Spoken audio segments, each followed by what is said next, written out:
Freaking sweet, Welcome. Lois. And derailed. Dude, we've already been derailed like pretty times already. The thing is that our conversation's been everywhere. Yeah, welcome to Sea of Souls, our live stream Dungeons and Dragons campaign brought to you by the Elder Brain. We are the Elder Brain. Thank you so much for joining us. If you're joining us on the Twitch, please do the subscribing because then you get some cool stuff in chat. You can actually influence our game, and who doesn't want to influence people and screw with them? It's great. You could be the first. You could be the first one. So get in there and mess with stuff. Good times. But yeah, thanks for checking us out and hope that you enjoy. You can catch our VODs on YouTube. Find all the links to our socials on our link tree, including a link to our Discord and all that like and such as.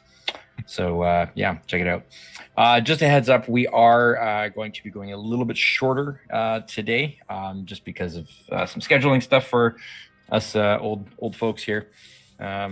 Past our bedtime and what that, and young Skipjack. Young Jack. By comparison, anyway. Yeah, so we're going to be wrapping up close to around 10ish. That's sort of our goal. So we'll be a little bit shorter tonight, and we won't take a break as a result. We're just going to go straight through. So hope that's okay. If not, feel free to yell at us in the comments or messages or whatever. And we're sorry, but we're not. Yes, please make your outrage known by giving us more engagement through comments. Yep, that is correct. Yep, yes, that is the best way to express your displeasure with us, is to increase our visibility. It is true. Yes, rage at us, rage against the brain, the dying of the light. All right, this is episode 73 of Sea of Souls, and we will jump in with a little bit of recap from what happened last week. So, after a month of downtime, kind of wrapped up some of the things that happened there, took care of some business.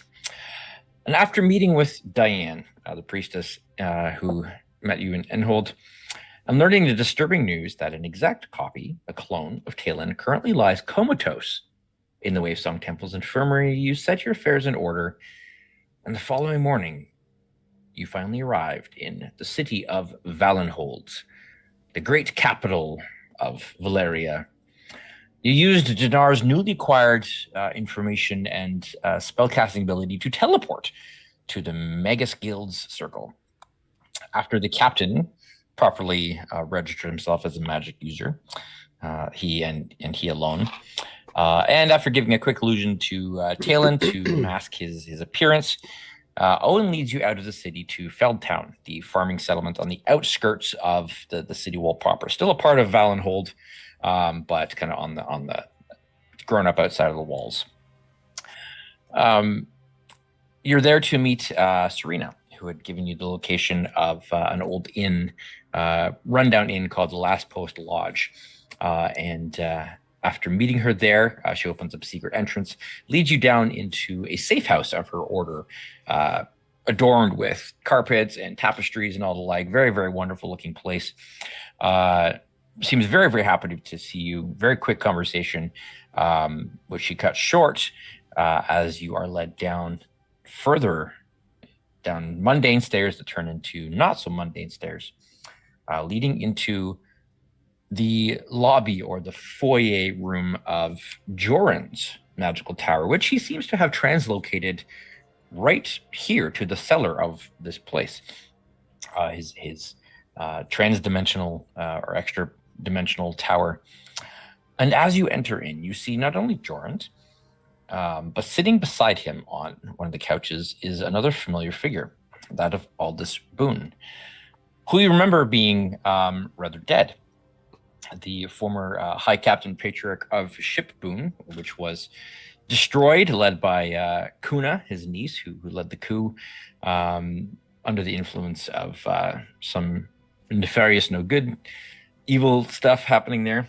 And she had tried to basically steal from her uncle and then essentially from you the taxing items that you'd found in the Drakpost Dwarven ruins deep below the island.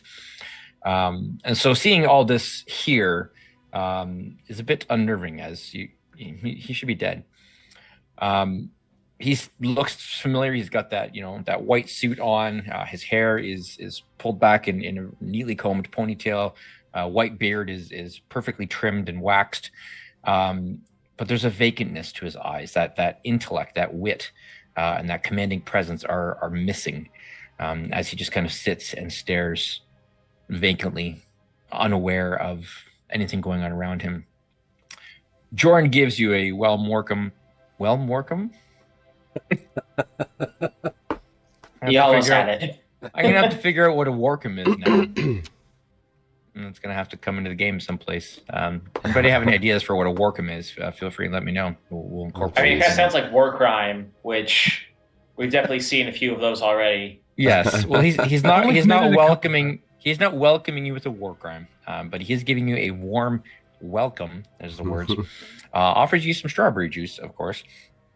And he asks you to come and join him on the couches where there's plenty of room for all. And you do see as you come in that the end tables are got that classic layout, charcuterie board. There's all kinds of meats and cheeses and other tidbits of food, including a nice selection of some good rotten stuff for Fleck. He seems to have planned ahead, catering to the particular tastes of the lot of you. I was going to say Donaar was going to reach over and pat Flick on the back and apologize for not having any food for him. No, well, Jorund has remembered previous encounters and remembered that the young Master Goblin enjoys food of a different delicacy and has provided such for you. So as you enter in, he kind of shifts on his bench a little bit, and you can see this is the illusion of his body, or it's the projection of him, as it's he's not up and about and running around, but you do remember that he's actually physically present in another layer of his tower where he's kind of encased in stasis pod there, and so this is a projection of him that's sort of tied to the tower, and he still moves about as a very old 400 plus year old man would. And he kind of leans forward a little bit. Yes, I'm sure that you're surprised to see all this here, but some interesting things have happened. Could use your help, and Donaar, I have some information on that item that you inquired of me, or that situation that you inquired about, and it involves this. This is not Aldous, but it is, but it's not. Anyway, come sit, come eat.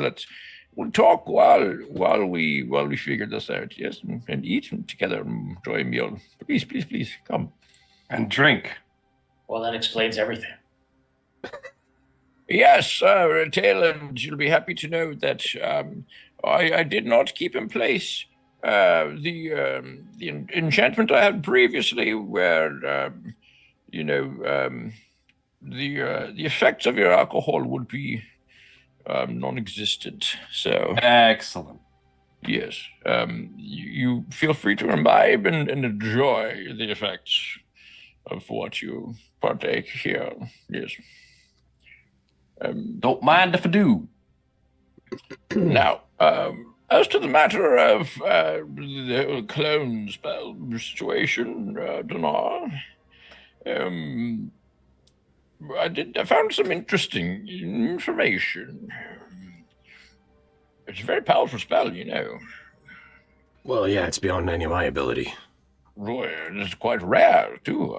I don't know too many people who can cast it, who have the arcane means and also the financial means. It's quite costly. We're talking with thousands of golds in order to procure the appropriate materials and what you need for it.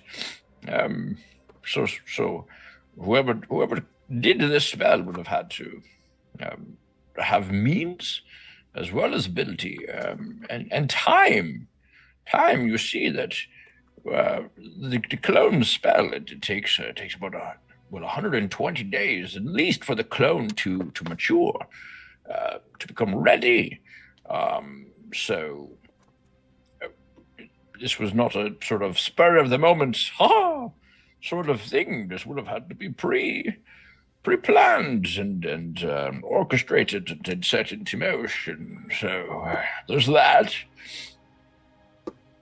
It also appears that the person that you wish to clone needs to be very much alive.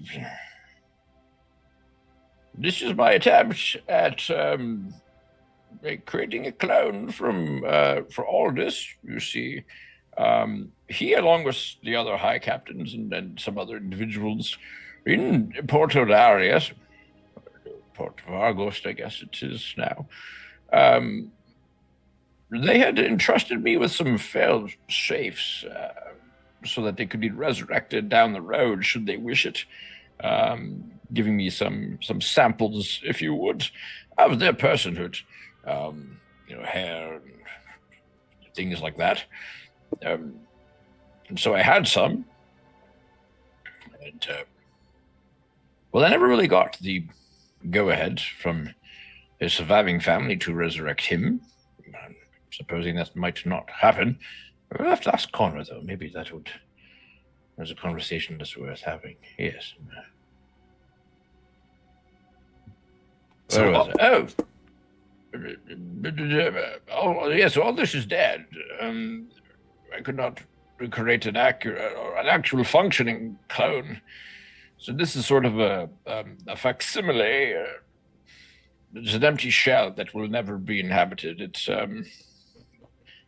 It breathes and is here, but you can actually knock on Aldous' head and just it was like, there's nobody home and there never will be.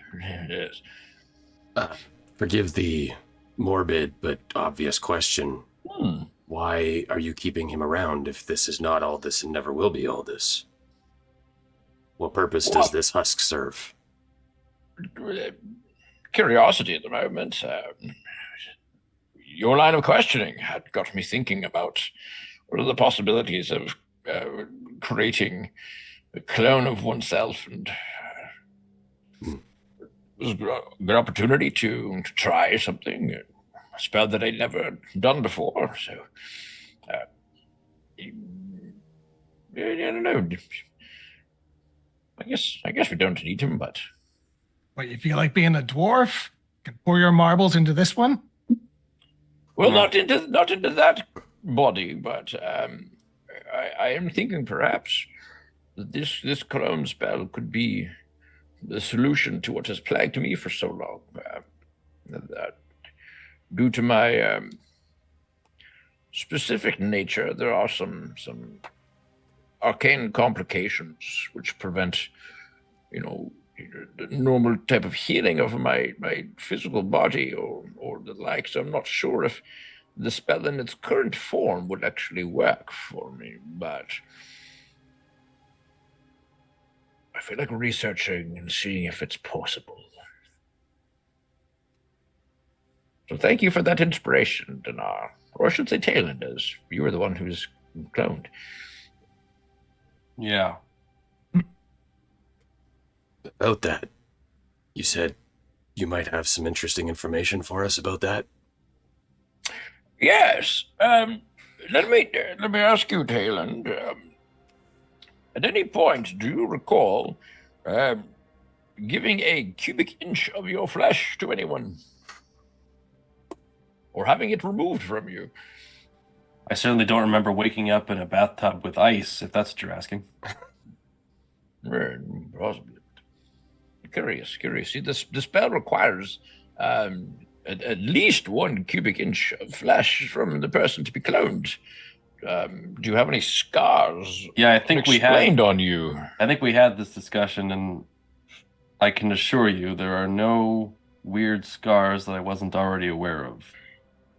Curious. However, you were the clone. Maybe. No. I'm just saying, if we inspect the other version of you back at Wavesong Temple, maybe that's where we find our pound of flesh. Yeah, I feel like I feel like it would have been cubic mentioned inch is- if a cubic inch of flesh was missing from me when I collapsed. Yeah, that is a conspicuous amount. That is Unless they... that's a good amount of flesh. Maybe Like, they sewed unless up the it's- hole. You'd still notice it. It'd be bleeding profusely. and cube-shaped. Well, Where would they Perhaps remove it does from? it have to be a cube, or does it just have to be that much total? That's just the amount that it needs to be. Right. So you could like shave off bits of like dead flesh off of your like scalp and back and whatever. Well, does it have to be flesh, or could they have removed an organ? Organs are made of flesh, Donaar. Maybe that's true. I think skin Yes. is an organ, although it does shed quite willingly. Did you get a Mine really big does, haircut recently? Like, what are we talking about? Never. Have you always had both of your kidneys? As far as I know. Actually, considering how much you drink, it would be a shock if you didn't have them Artist both. working liver this side of Easthold. Well, perhaps it could have been collected over time, a little bit here and there. What information I found from the spell doesn't say that it has to be all at once, or even from the same part of you. It simply says that it requires a cubic inch minimum of the flesh of the person who's to be, or the creature that is to be cloned. Now, I don't know who would want to be collecting your flesh. That sounds a little bit morbid, macabre.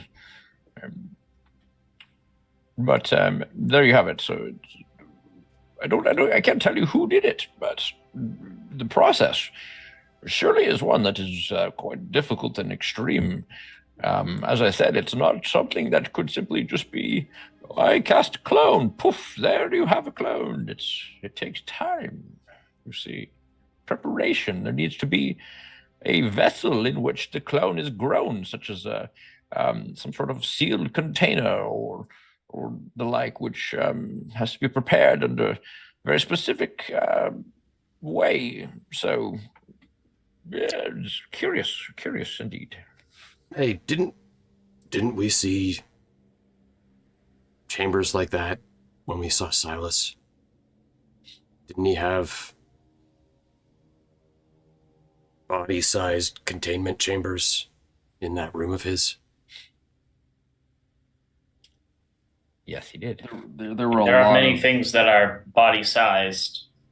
Well, there yes, were, but there were a lot of weird magical nonsense in his room.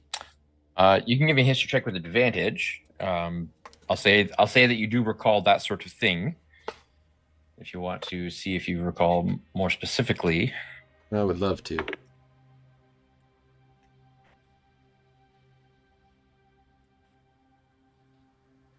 And I'm trained in history, so this ought to be good.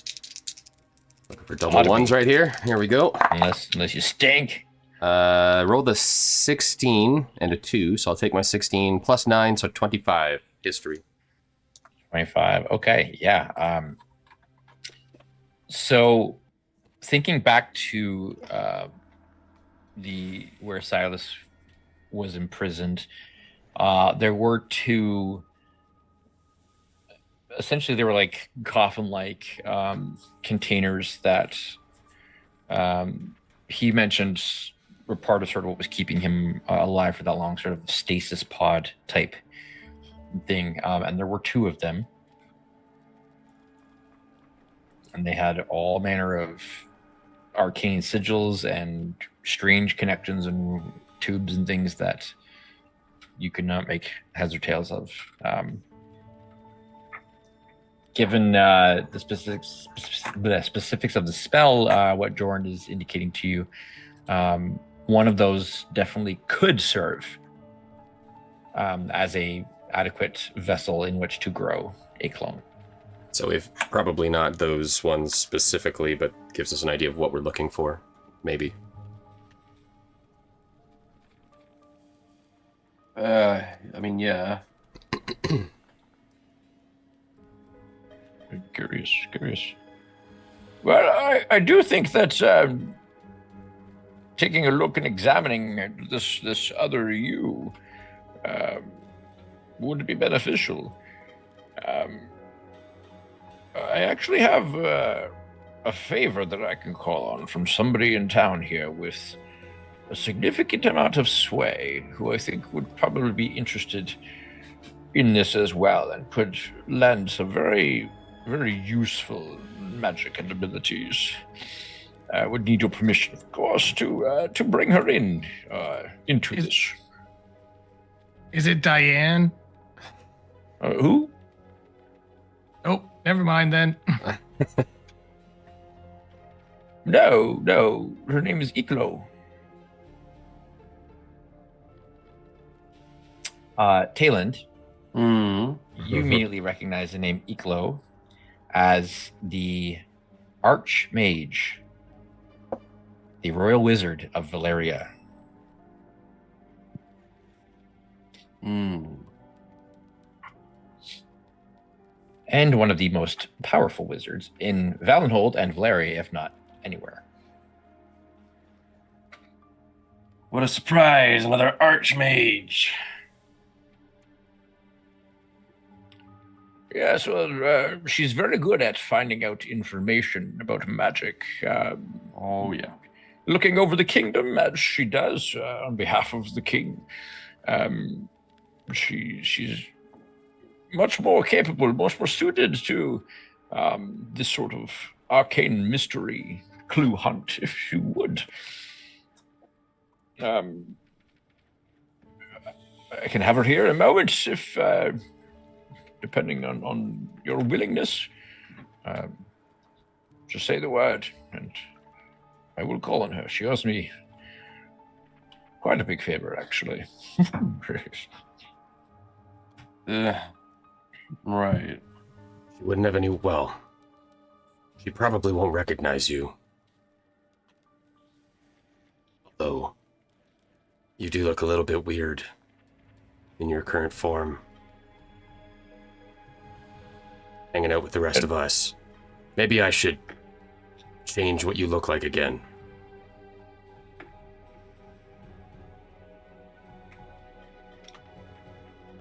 I mean, unless you've had very specific dealings with her, I doubt that she would recognize you from anyone else. There are thousands, tens of thousands of people in this city, let alone all of Valeria. So. Fair enough. Anybody have any objections?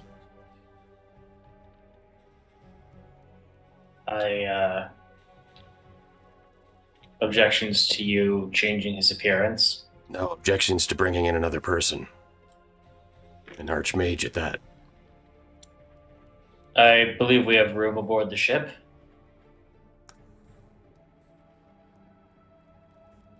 Flick, any hesitation? Flick is already, he's sitting in the failed clone's lap, raiding his beer. He's like, yeah, sure, go for it, kid. Tayland? All right, but you gotta buy me another drink. Deal. All right, Jordan, let's do it. See if we can't get in to see Tayland's body. Perfect. Give me a moment. Let me contact her. What was her name again? Iklo. Iklo. Iklo. Iklo. So you see Jorund. Iklo. I'm calling in my favor. Come to my tower. You know how to get here. See you soon, old friend. He waits for a moment.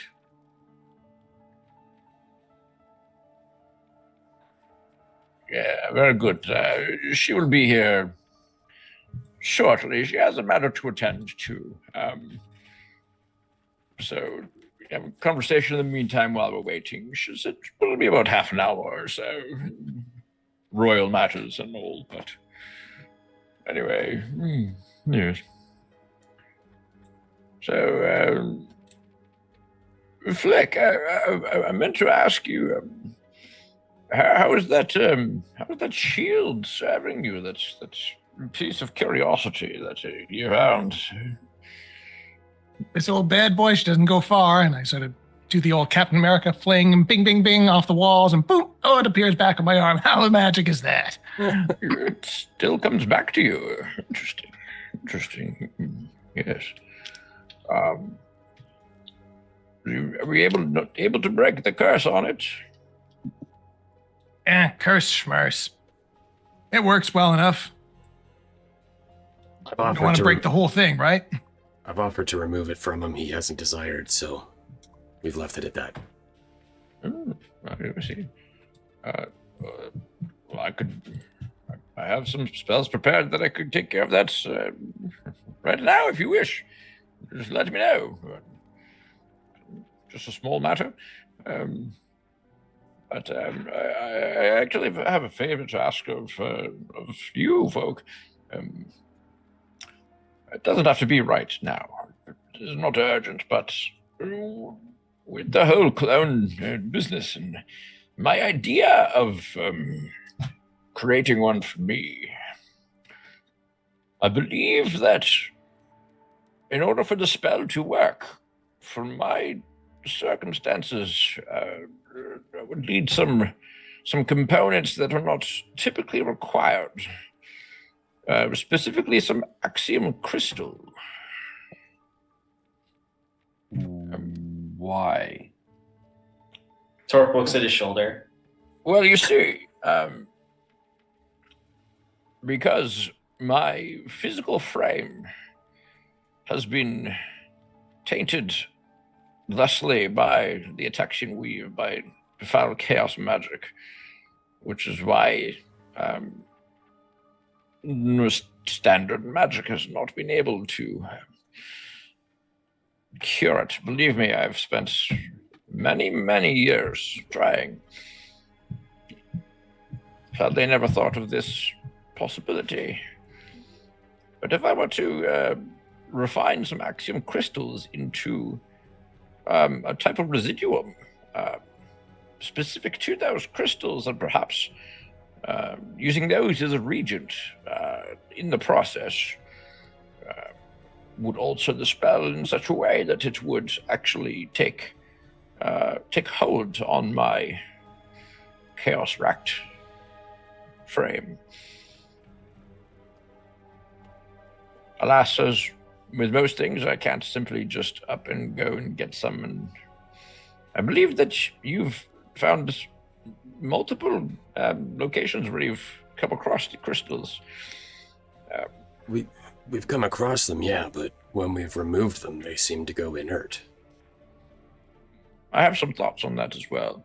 And as I said, this wouldn't be a right now thing. I'm not expecting you to go off hunting, but if time would allow at any point, if you'd be willing to help me on this, that would be most appreciated. I'll leave it with you to think on.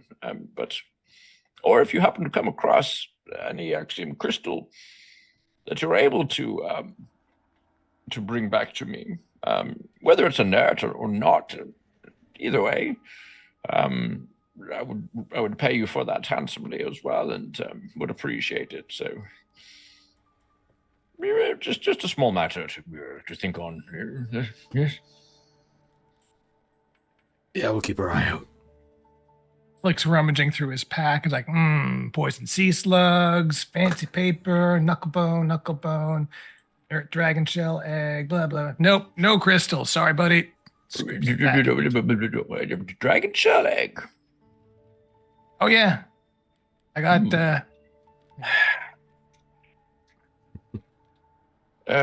Didn't we get you a bunch of crystals, like, forever ago? You got me ember spores. Right. There were Fiery crystals caves. there, but we got you the spores. But Flick, this shell. Do you have need of that?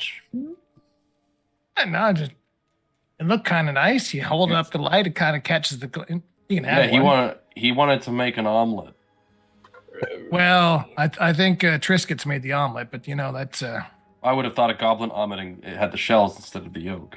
No, you just gotta let the egg sit out for a couple of days first. Then they're okay, ready. that makes sense. You could also put the eggshells in your coffee as you're boiling it, and it lowers the acidity. That's how they did it on my ship back in the day. All very interesting. Flick, could I? The Eudorian cookbook coming soon to you. How to cook like a goblin. Warning: contents of this book are not edible. Do not eat anything in this book.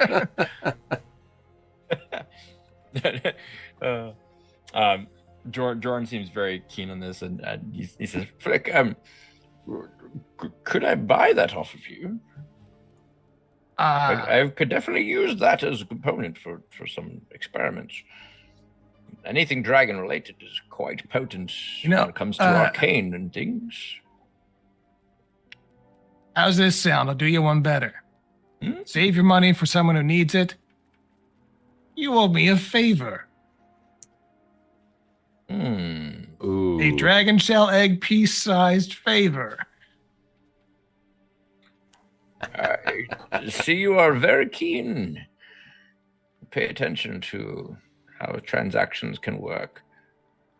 Very well, Master Flick. I will owe you a favor. I'll just write that down in my inventory. One favor from Jorund.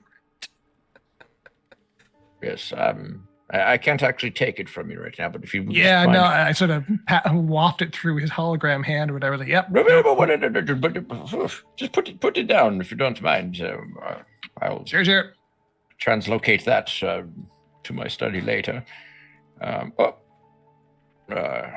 think she's arriving. I'm getting an alarm spell. Yes. Here she comes.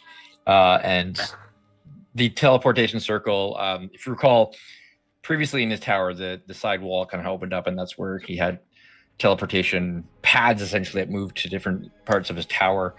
You actually see that open up, and it seems that he has a teleportation circle in his tower. Donaar, you know what that specifically.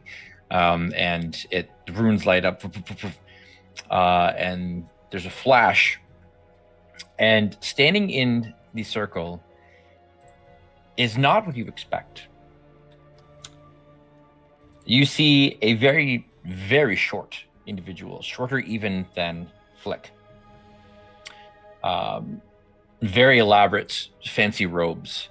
As the hood pulls back, you see soft, pinkish white skin, large amphibian eyes, almost cutely large, set in the head. You see a twaddle, one of the axolotl folk, as she steps forward into the room, walking very slowly, and you can see that the few that any of you have ever encountered, they are very rare. They don't really join society that often. There's a few here and there.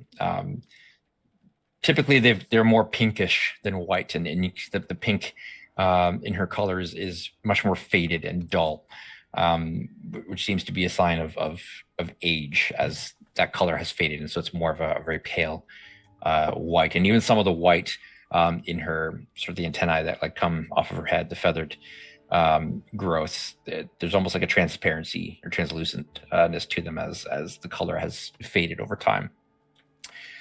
She has a staff that seems to be made of coral, and it's got twining various types of vines and leaves, all sorts of nature symbolism.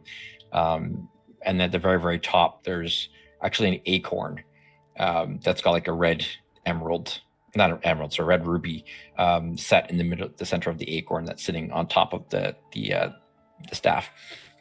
And she kind of walks in. Jorund, it's been such a long time since I've been in your tower, but it looks exactly the same. You've changed nothing about it. I'm here for the favor. Let's get this over with, and I can get back to my duties. So, what would you have for me to do, huh? You despise me, don't you? I can't be the only one that's getting like Peter Lorre vibes. Peter Lorre? You know, the Casablanca guy. Yeah. The Maltese Falcon guy. I can't remember if it's Laura Lorre, but yeah. She doesn't have the hunchback though, but she's the big eyes definitely fit. Anyway, so she kind of comes in and Jorund says, yes, well, it's actually for my companions here. They've come to me with seeking aid in a particular matter, and I'm passing my favor on to them for them to use and for them to explain to you. Friends, this is Icalo. She is the Archmage here in Valenhold, the Royal Wizard of Valeria. Very, very powerful, very knowledgeable, very old, especially for a Tawatl. You can trust her. I trust her with my life, and you can do the same. I swear it. Ask her what you would. She just kind of like leans on her staff and just kind of looks at all of you. Yes? Well, very nice to meet you. Iglo. Strawberry. Nice brown one for you. Oh, no, thank you. Yeah, I'm a vegetarian. Well, I guess that is a veg. That's a fruit, but I only eat green things, really. Yep. You're lost. He's got plenty of green things. They're just not supposed to be green. Yes, there's things growing on his food that is green. I stick to very particular types of plants and leaves. He's got green bread. I say the bread's just about ripe. All right. Well, as interesting as all of this is, you have a request. My time is valuable. I don't mean to be rude, but I do have a kingdom of arcane things to see over. So please, if you wouldn't mind getting to the point, huh? Yeah. So, our buddy over here is the victim of a clone spell. And it's a powerful spell. Very powerful, and very unknown to us or him. We have learned that his cloned body is here in Valenhold, specifically in the Wavesong Temple. Oh. So we're trying to unpack this mystery. We would greatly benefit from getting to see it. I see. Okay. Surely, she looks at Jorund. The favor is not just to get them into the infirmary. You don't need me, the arts wizard, to do that. That'd be more of a Wavesong question. So what? I'm confused. What sort of magic do you need? I can. And Jorund's like, oh yes, I informed them that you're very good at arcane mysteries, figuring out things involving magic. That's sort of what I had in mind. So, you're helping them out and as perhaps aiding them in figuring out how this happened, who could have done it. Yes, his clone is lying in the infirmary. He's been there for some time, and they don't know. He has no recollection of it. He did not do it himself. He didn't know how it happened. So, up until recently, they didn't even know that this was the case. So it is a mystery indeed, one that requires your particular abilities, old friend. And she's like, yes, okay. Well, I'm sure I could get you in there for certain, but you say you don't know how this happened, huh? Come to think of it, I think I've heard of there's somebody who's been there for months, many months in the infirmary that did not know who did it and why. Would that be the case that this is involving? Are you a part of that? Yes. Assume so, yeah. Hmm. As far as he's Alright. concerned, he fled town 6-7 months ago. That I did. They found him around that time. He has no memory of any of this. Yes. Well, God, I'll come closer to you.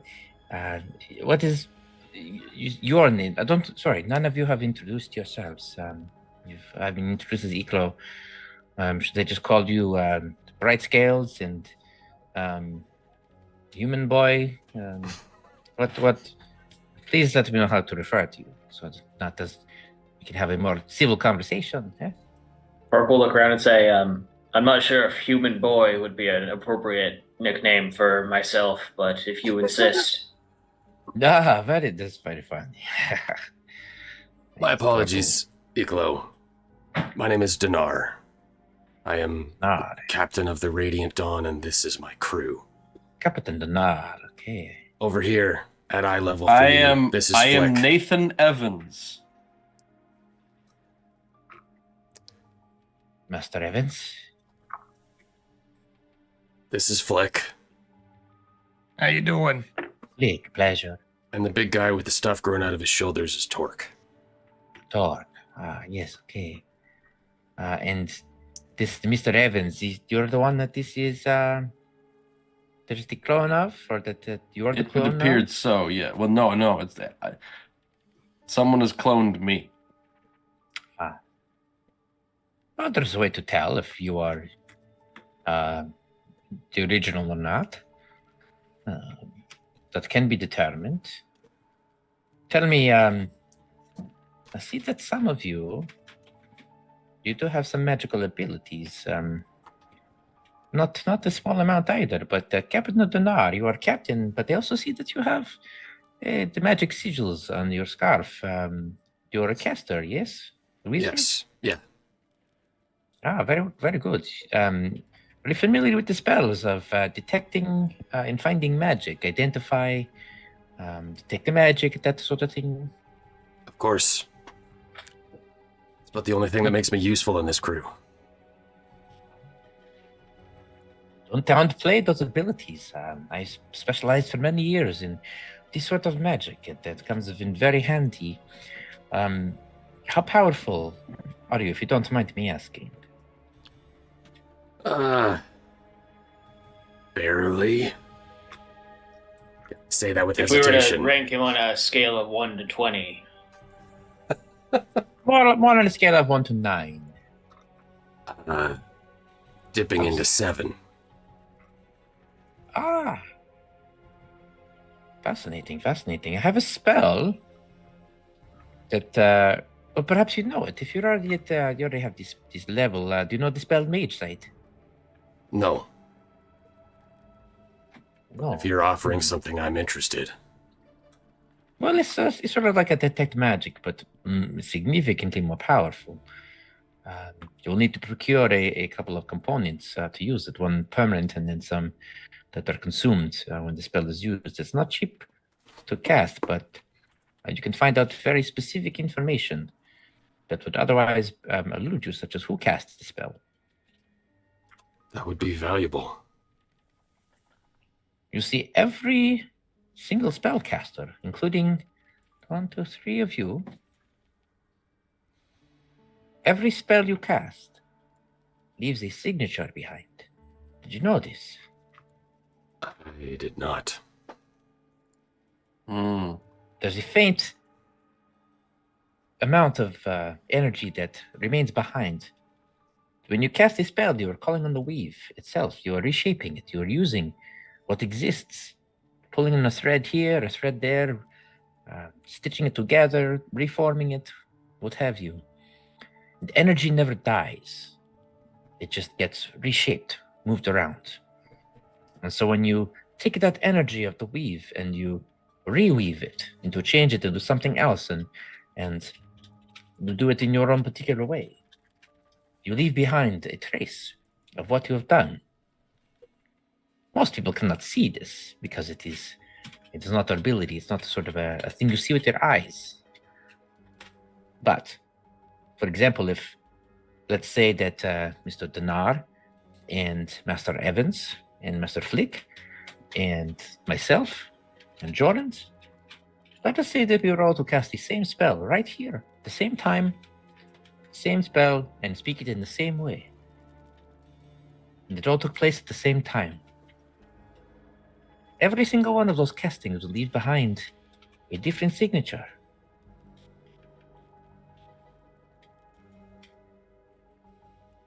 Makes Can you sense. see how this could be useful? Well, yes, in this situation in particular, yeah. Well, in many situations.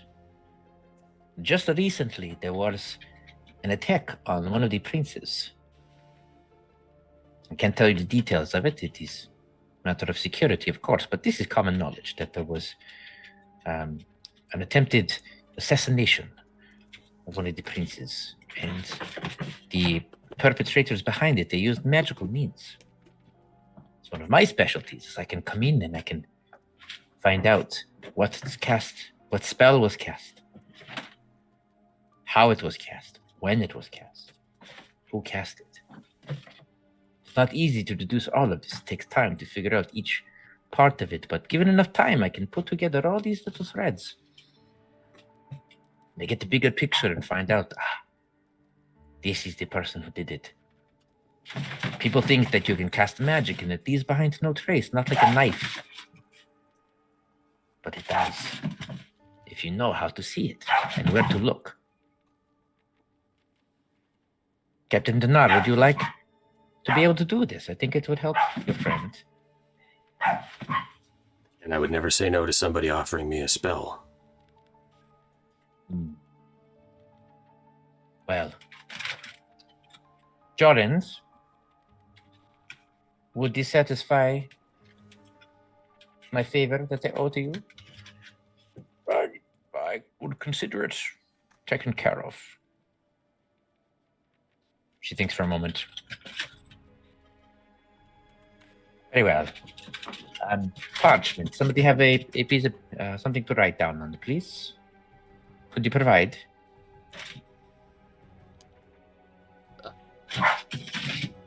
Yep, Flick is able to.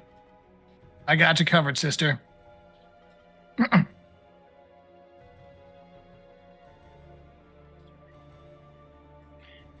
All right, so she takes the parchment from you, and it takes her a few minutes. You see as she pulls out a quill, just kind of appears in her hand. She just shakes and it's there. She starts scribing down. It takes a few minutes. When she's done, she hands you Scroll of Mage Sight.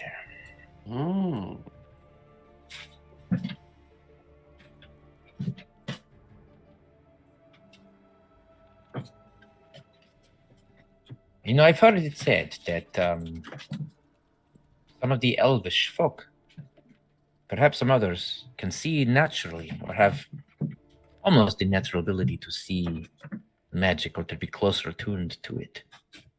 Perhaps this is where the spell originated from, that others, or perhaps elves themselves, thought it would be useful to hone this ability or for others to have access to it. I cannot give you the components for it. I don't have those on me. The transcribing of this spell itself would cost quite a bit of money. This is a very powerful spell. So I very hope you appreciate your friend Jorund cashing in this favor. And she kind of looks over at him. No insight checks required. You can see there's like a sly back and forth smile between them that, you know, they're old friends. And this is kind of she's playing up that she's, you know, put out. And she's like, oh, I got to cash this favor. But at the same time, it's like she's actually willing. There's a mutual respect between the two of them. Well, perhaps that'll tell you who cast the spell. Let's start there. But the spell Mage Sight has more uses. find out more information. But that would be a good place to start, I think, to find out. If you don't know who cast clone, if it wasn't any of you who did it, which normally that's the case. If you cast a clone, make a clone of yourself, it's because you are the one who wants the clone to exist. You want to do this for yourself. But if you did not do it and you don't know who did, start with this spell to find out who actually did the casting of it. So when it says identity of the caster, you like just get a name or a picture of their face or location or like what? You don't get the location, but it works much in the same way that a locate creature or scry spell sort of would, that you get you find that person, you see them. If you know the person, or you can, it all depends on your familiarity with it. It does rely on somewhat on your knowledge, but you will get a picture of them. You see their face, you see who they are. It won't tell you the precise location. That is different magic. But Right, but if it's some dude that we have no idea who it is, we got a picture of his face, that doesn't get us much closer, does it? If we got a picture of his face, if we get that information, we can scry on them at that point. Then you can scry on the person, or you can use other locating magic. So there is not one spell that just does everything you wish it to. But when you use a combination of spells together, that is when you find all the information you need. It takes a little bit of this magic and a little bit of that magic. You put it together and you find what they're after. But as long as you have the right pieces in place, you have the right spells to find out that information, then you can put the puzzle together, yes? Sure. Yeah. Necessary step. Not a do-all spell. There is no such spell. But a necessary one to aid you in finding out what you need to know. But you see the cost that is involved, so don't use it so willy-nilly. You have to find the components to use, and it consumes every time you use it, because it's very powerful magic. So, anyway, I consider it my favor to done, Jorund, and I must be back to the palace, for there is things that I must attend to. Yes, of course. Always good to see you, Iclo. Look forward to you calling in your favor in return someday. She kind of gives a wink, and very nice to meet all of you. Mr. Evans, I hope you find out what it is that you need to know. And take care. You as well. She kind of shuffles off back to the teleportation circle. Has her staff down. Speaks what you now recognize, Donaar, as a teleportation spell. You recognize the incantation, and then uses the circle to leave.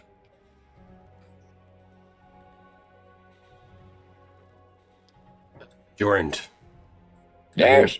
Any way I could get access to that teleportation circle for future use if there's a need? Oh, you have that ability now. I do.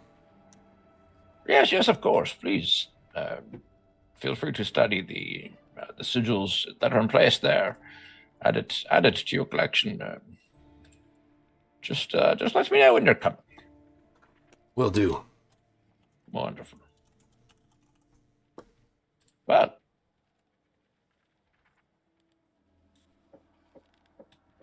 anything else that I can help you with here, gentlemen? I understand, Cerena had mentioned that you have some other business in town here, and that you might need to see to. But my tower is located here for the time being.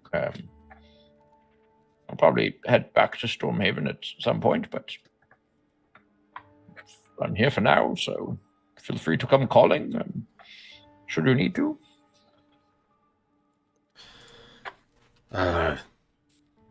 Yeah, I guess the other piece of business that we're here for is Diane.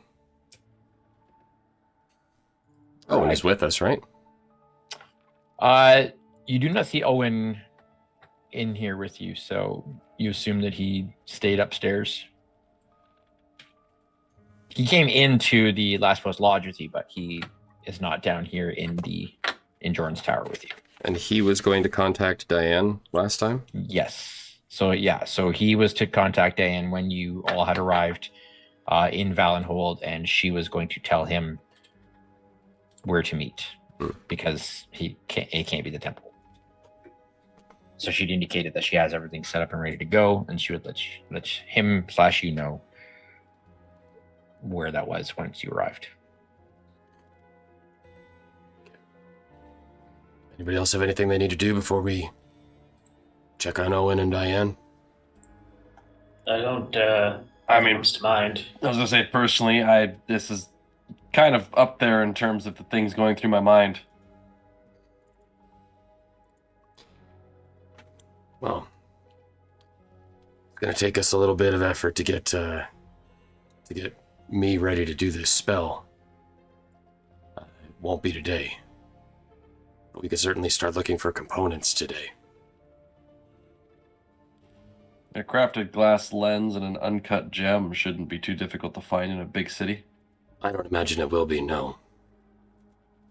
So just to clarify on that point, so that the lens, you only need one and one. So that is not consumed each time, but the It's just uncut gem, The gem is, yeah. is consumed each time. Yeah. Yeah. So there's you need the lens. Basically, the lens works as a focal point for the sight. So that's the part of this that you need to cast the spell each time. Then you need an uncut gem. Any gem, as long as the value is the same, or is what needs to be worth, and that gets consumed each time, whether the spell is successful or not. And to copy this spell, what would that Takes an require? hour. Just takes an hour, okay. But then it's For you to a seventh, transcribe it. it's a 7th level. But do you have 7th level spells? This will now be my third. Wow. I've only got I keep one for- 6th level spell, but I have three 7. I keep forgetting that you have those. Yeah. Well, I haven't had an opportunity to use my 6th level spell yet because there was a component that I needed that I couldn't get. Right. Now I You have can- it. You can cast this as a ritual as well. Are you serious? Well, that's super handy. Wow. Where's the ritual button? Boom. Oh, that's So the amazing. R on there, yeah, it's a ritual. You got some force cage in there? No, I almost took that. I That's took a the different spell that would potentially give us or Finger of give Death. me means to move around without. Crown of Stars. Oh, I wanted to take that one too. There were so many 7th level spells I wanted. Yeah, Power word TPK. 7 is the next. It's like every second spell level is where you get the good stuff. So 7 Yeah. is the good stuff, and then 8's kind of meh, and then 9 is the good stuff. Would Power Word TPK just automatically end the stream? Yeah, it just It's basically Alt F4. That's power Like word the Twitch stream blackout. just Oh, dang. It erases us from like the internet. Well, it if we, unsubscribes everyone that subscribed to us. oh, we were just God. never we were just never here. The campaign never happened. If we don't we remember if we it. just need to Maybe find it was all a some- dream. some stuff, would I be able to know a good place to locate this stuff that's like a little off the cuff, you know? A place that's, you know, like a discount importer? Oh yeah. So there are in Valenhold there are the above board markets, you know, Yeah, the official. There definitely are more black market-ish areas as well. There's a few to choose from. There's the Beggar's Bazaar, which is just outside the north wall of the city. There is Gate Town itself. There's you can find things in there. Probably where else?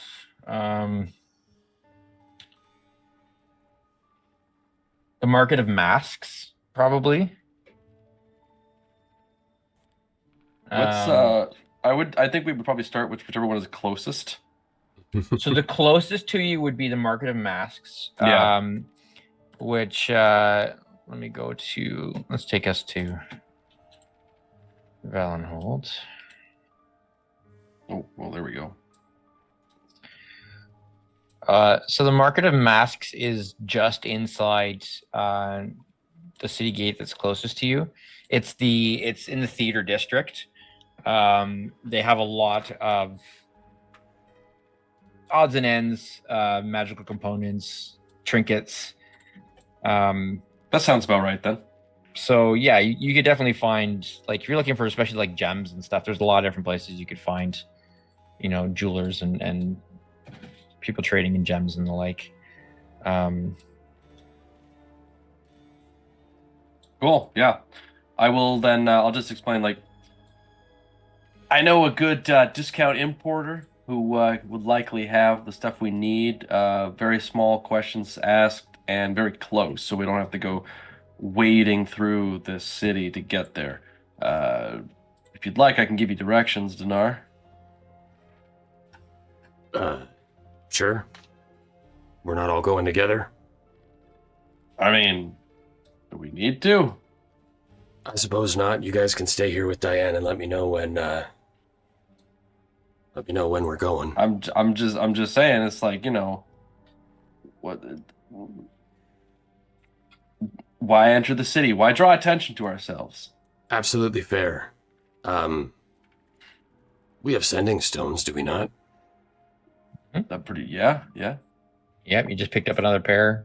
You acquired another pair, so I'll take a sending stone. I don't think there's anything I'm caring to buy that isn't like a magical item. So, like, I think I'm pretty good for outfitted, and spell components and stuff. So Yeah, Torque is pretty chuffed with what he got last session, so he's not really in need of anything else at the moment.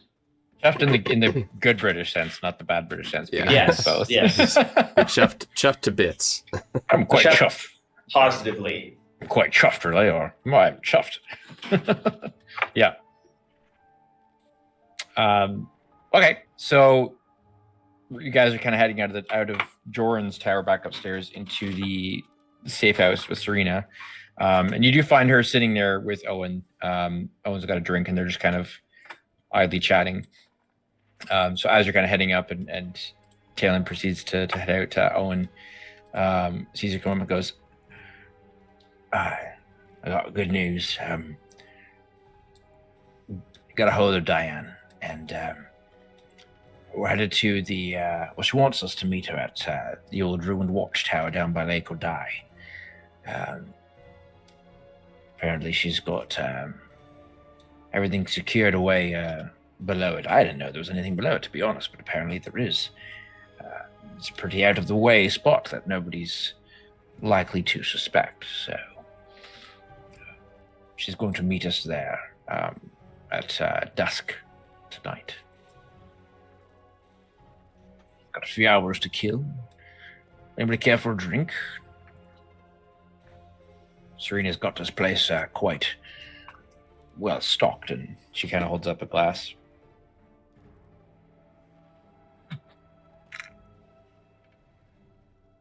Donaar will take his leave. He will take one of the... I'd love to stay and babysit Cerena here. How about I babysit you instead, D? And let's I'll hook an arm around you. Let's go shopping. Sounds good. Donaar will... Is Flick carrying the sending stones? Because you've got the bag of holding, right? Who has the bag of holding? We have a bag of holding, right? Yeah, who does have the bag holding? It's back Maybe it's holding itself.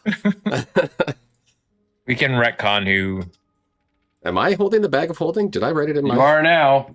you All right. are now. If nobody else is, we can All say right. you got it. I'll throw I it. don't think, Do you have to if that wasn't determined, then Do you have to attune to that?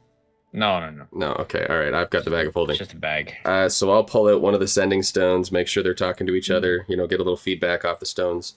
Donaar will toss it to Torque. In the frequency. Yeah. Catch Torque, when you hear me talking through this, you can respond.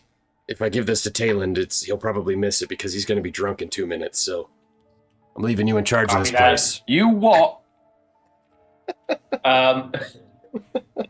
Torque will do what I do immediately every time that I receive a walkie-talkie on set, which is he'll just immediately turn on and just go, walkie check. Good copy. Good copy. Copy that. And All right, Flick, let's go do some shopping. Absolutely, Skipper. Okay, so you guys head into the Market of Masks.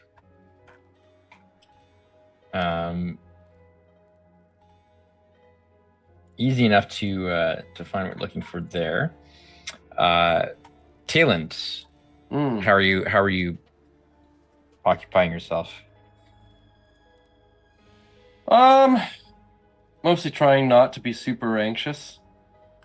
Looking around, kind of taking in the scenery, trying not to let old memories bubble forth, so instead pour them back with other things that are bubbled.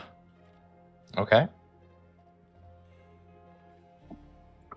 I might And hum a little tune under my breath that reminds me of the old days. Little prayerful hymn. sure. Okay. And Torek, you're staying in the Last Post Lodge with. Is that right? I guess so. I mean, Tor could come along just for the camaraderie, but Oh, I guess I didn't Hey, even. what? Yeah. I'll tell you what. I'll send Willie Redtail with Donaar. Okay. So you have a parrot on your shoulder. It'll add to your look. Now you need is an eye patch and a wooden leg and a hook, and you'll be all set. All right. So as far as the component shopping, again, this city is large enough that there's multiple markets, there's multiple sellers of pretty much anything and everything. Give it enough time, spend enough money, and you'll find what you're looking for. In fact, the motto of the merchant district is that if it exists, we sell it. Within reason, of course. They don't deal in slavery or that sort of thing. But items, goods, if it exists, we sell it is sort of their motto. if it exists in a moral capacity, if it exists, I mean, then you some can of ethically their buy morals it. can be questioned, but they don't. Yeah, slavery is outlawed. Slavery is bad. That's a bad. But there are black markets for more. But like, questionable there's definitely a guy just selling a bunch of like bootleg DVDs on like a blanket, Oh, totally. Yeah, totally that or kind of or vibe. equivalent for this world. The Market of Masks, which is in this area right here. So you're kind of coming right through the gates. It's near the Droley district, which is where the Midnight Theater, a lot of the entertainment happens. And the market itself, there's a number of different. There's a lot of different vendors and stalls, selling a whole variety of different things. A lot of it is theater adjacent, so there are like masquerade masks and that sort of thing, fancy gowns. There's clothing shops, and there's a lot of people dealing in like trinkets. Lots of people hawking different jewelry. Some is pretty gaudy looking, other a little bit more high end. And one of the jewelers has got an ample amount of uncut gems that haven't been shaped or fashioned yet into any specific size for jewelry. So, however many and in what color, what type of gem you want to procure, it's Get an aquamarine. easy enough. Well, sure. We'll do aquamarine. Adventurine. Adventure. Adventuring. And I would like 5 Fire opal. gems just so that I have them on hand. Okay.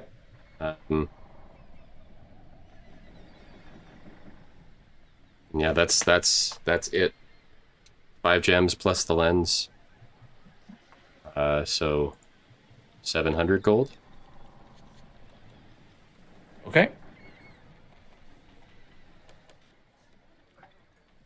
So you can mark off 700 gold.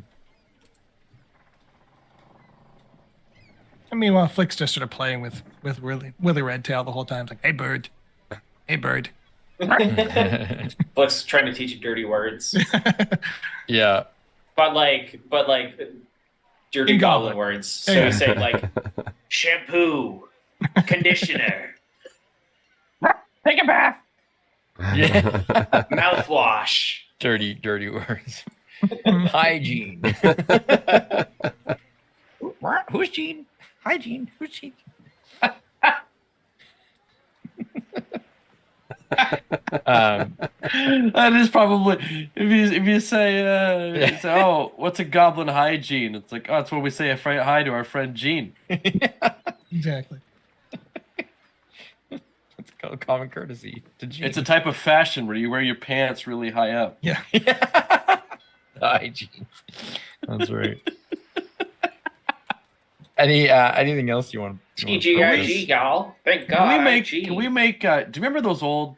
Ian, remember those old second edition books where it was like a guide to paladins, and all it was just like 50 pages of how to roleplay as a paladin, and that's really all it was. Can we do one of those, but for goblins? Like a guide to being a goblin, like a goblin etiquette book. Yeah. Yeah. Manners. Who needs them? Yeah. Oh, Awesome.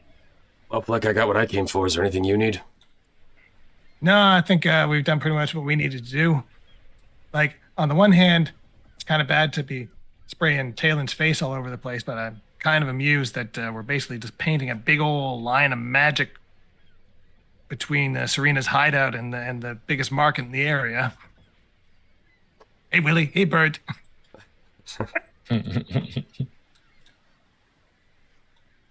All right. Oh, well. If there's nothing else that you guys want to attend to, are we just waiting till dusk?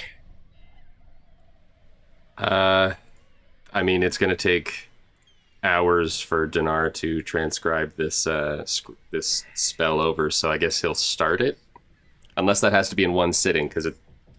No, it's just you have to. So I'll spend maybe 2 hours before dusk getting the first 2 hours of the 18 that's required. I think it's no more than 8 per day, I think was the limit. So, Okay. Yeah. So I'll spend 2 hours while we're waiting, starting to transcribe that spell over. All right. So we curved a radiant dawn, moves to dusk, But and bottom. Yeah, unless you guys are missing anything, or you guys want to jump in with anything, moving things along, so we make our way down to the Ruin Watchtower along with Owen. Mm-hmm. Yeah. Okay. So as dusk settles in Valenhold and the sun sets, casting the city in a warm golden glow, familiar for you, Tayland. And even though you might have some mixed feelings about being back here, it definitely brings back memories. The sunsets here are rather spectacular, as the light shimmers off the walls, and the particular enchantments on the walls and the sheen that they've been given. It really kind of sets the whole place aglow. This golden, beautiful glow that just feels warm, and there's a kind of a cool breeze coming off of the bay, and it's a very pleasant evening. As you make your way down through past the Goldblade Farms, farmers kind of returning from the fields, a lot of workers coming back to Feldtown, this area. A couple of them kind of give a look, as they don't recognize any of you, but just give a kind of friendly nod and move along. And you find the tower, which is atop a hill, and there's kind of old set of stone steps leading up to it, and you can see that most of the tower is long gone. It probably had 3 or 4 stories at one point. You can just see sort of the base, almost like a shell at this point, and there's rubble kind of strewn around. But but most of the rubble you can see has actually been cleaned up. There's a few old blocks and things like that have been left, but the area surrounding the tower has been well cared for, even though the tower has kind of been left as it is. Taylinds, you would recall stories of the tower. A lot of rumors. Nobody really knows who owned it or who built it. But the leading rumor is that a hedge wizard hundreds of years ago, a wizard who very, interesting individual, kind of built this basically without permission, without a deed to the land. He just kind of decided that he was going to build the tower here, and it stood for quite some time. But he died mysteriously, and there's some rumors that his ghost still haunts the place. Although there's a lot of rumors of that type pretty much everywhere in town of this place is haunted or that place is haunted. Lake Odai itself is very peaceful. It's very beautiful. It's actually protected by the Wavesong Temple, and it is also said to be haunted or watched over, depending on how you view things, by the spirit of Odai, who was one of the former high priestesses of Marentha several hundred years ago, and it's said that her spirit kind of watches over this lake as sort of a natural preserve of Marentha, and there's a lot of wildlife that kind of roams freely here. In the Blessed Knolls and Lake Odai, there's no hunting allowed. All wildlife is protected. There's no violence kind of in these hills allowed of any kind. There's definitely a serenity that just you can almost kind of feel in the land itself that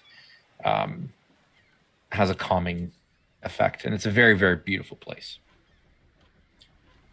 You see Diane kind of standing just inside the tower as you approach, and she kind of waves in.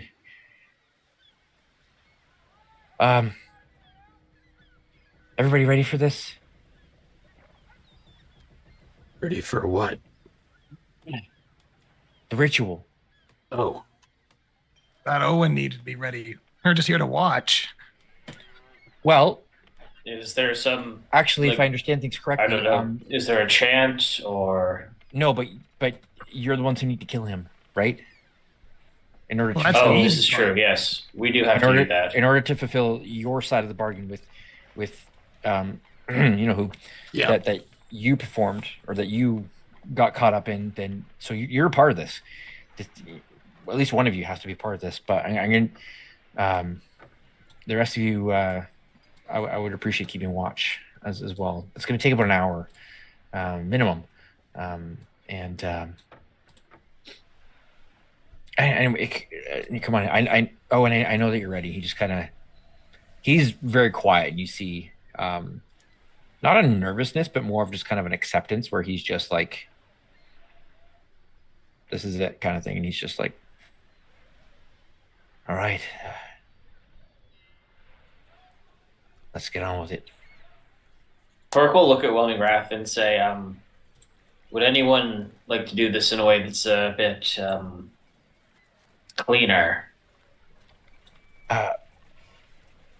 Diane's, there's a very particular way this needs to happen in order for his soul to be preserved from taking off to Umbra. It's much easier to show you if we come in, but just there's very specific elements that need to happen. As awesome as a hammer that is, that's beautiful. Please follow me. Okay. This ought to be something worth seeing. That's if nothing else. She leads you to what appears to be just some rubble that she moves a stone out of the way, kicks a couple of boards, and now you can see that there is actually a trap door that leads below. And she kind of pulls it open. She says, not too many people know, that the reason this tower was built here, we still don't know who built it, all the rumors, but There's a huge hole that just goes deep down into the earth here. There's wooden platforms and all the kind of things. It's very interesting. There's nothing really of note, but it's really a good place, I think, for this, because it will be sealed off from, away from any prying eyes. And you can see indeed that as she opens it up, there's literally it's almost like the inside of a tree trunk, like hollowed out, where there's just a hole that just kind of leads down. But the walls, they're a mixture of like wood, roots. There's some stone, natural stuff here and there, and there are wooden steps that have just been put in place that circle all the way down to the bottom. And from the top here, you can already see that there's been some runes inscribed at the very bottom, that she's prepared this place. And getting closer, you're probably going down a good 120, 130 feet to the bottom. She set up some lights on different platforms as you go down, and there are ritual circles, and there's like magic that's like swirling in place at the bottom. And so you can taste that brine in the air, and as you get closer, you can see that she's incorporated some elements of sea water and wind into this ritual. Tayland, for you, it makes sense that, as a priestess of Marentha, there's a flare of, especially from the Wavesong Temple, there's a bit of a touch of the sea in a lot of rituals that the temple performs. And there's a map for it. Uh-oh. Drag you on here.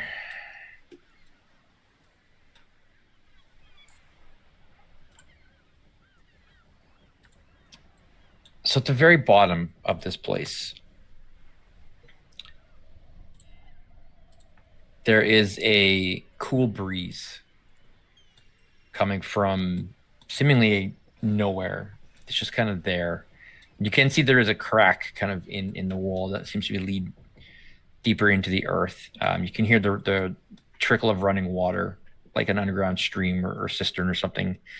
And it's got that smell of kind of cold, damp earth. Not unpleasant, but a little bit musky.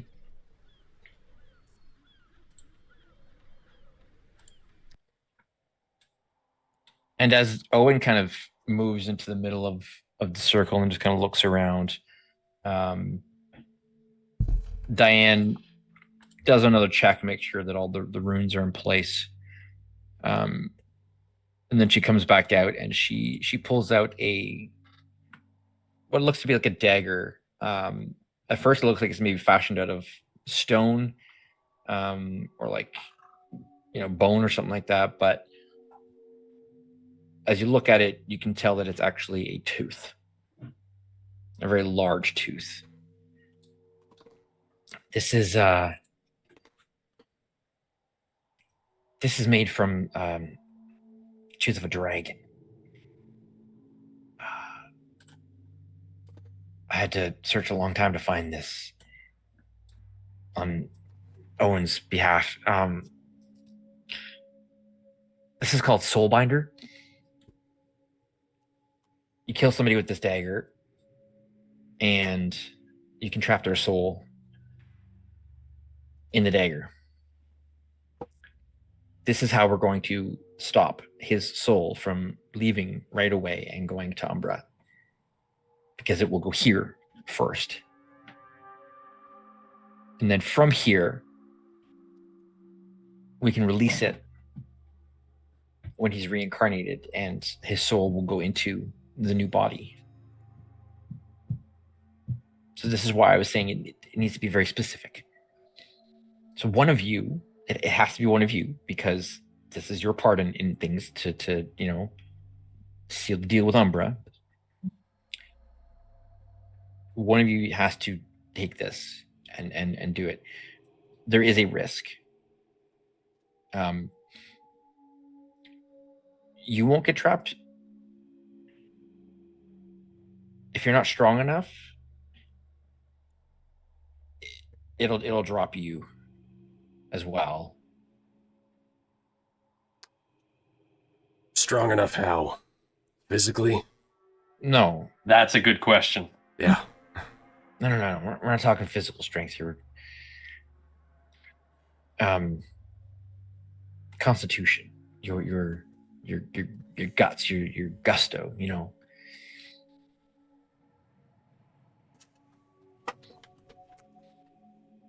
And if we're not, what do you mean it'll drop us? So mechanically speaking, what it does is what is shown here. Ooh. So there is a chance, whether it succeeds or not, in trapping the soul of the other individual. If they're willing, it's an automatic for their soul. But you need to roll a Constitution save when you kill a creature with this dagger. On a fail, you drop to 0 HP instantly and fail a death save. So you don't die. It's not like instant death, but it's instant dying.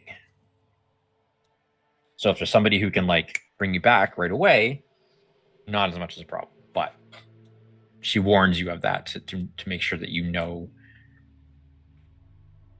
Given the risks at play, perhaps I should be the one to do this. Well, I was going to offer myself because I have the ability to alter outcomes should the need arise. With all due respect, Captain, I think that out of all of us, you are perhaps the least expendable as our leader.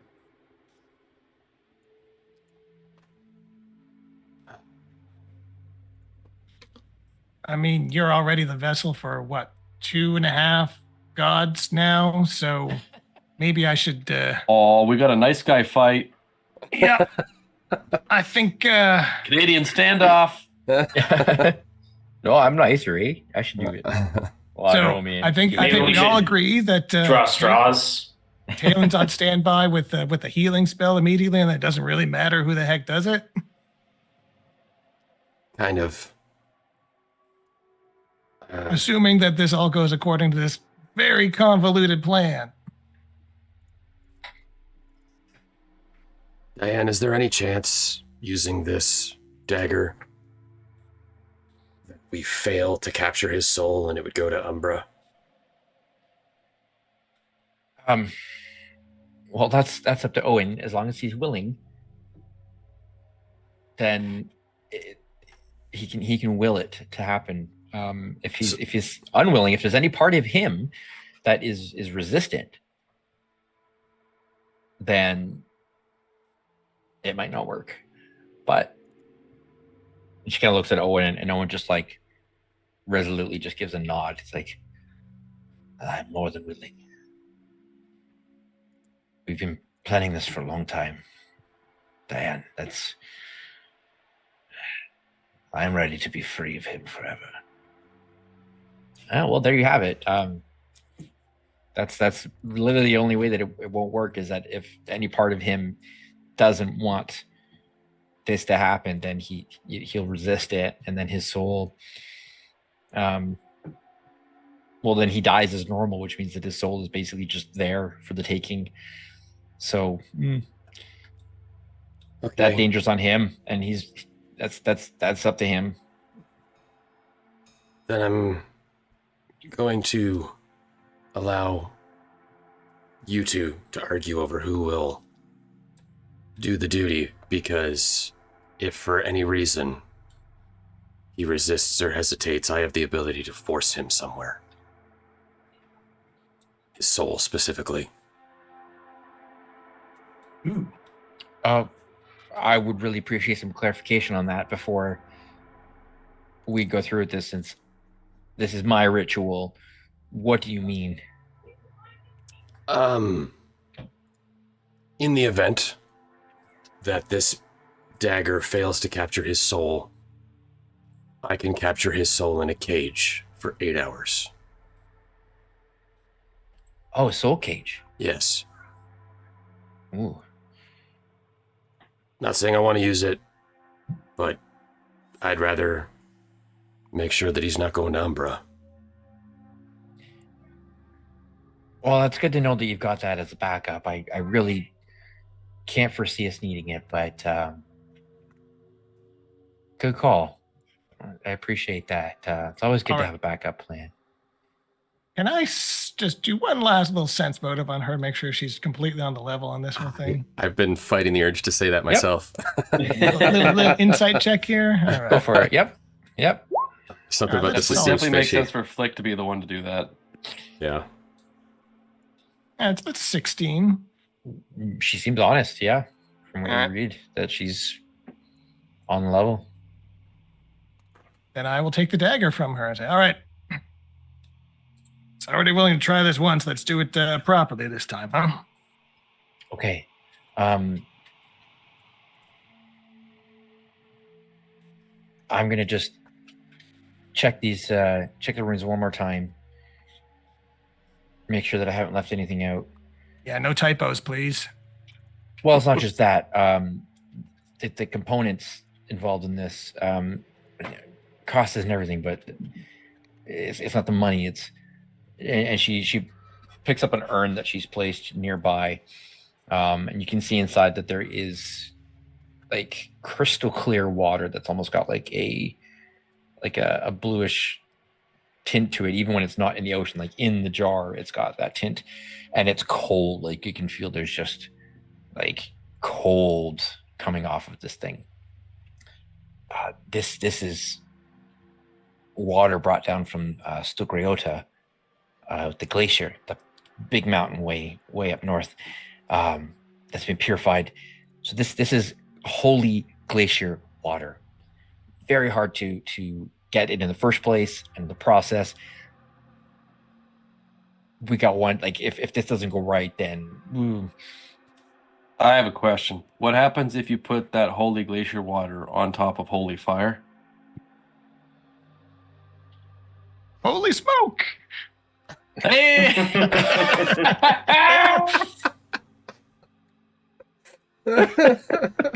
inspiration.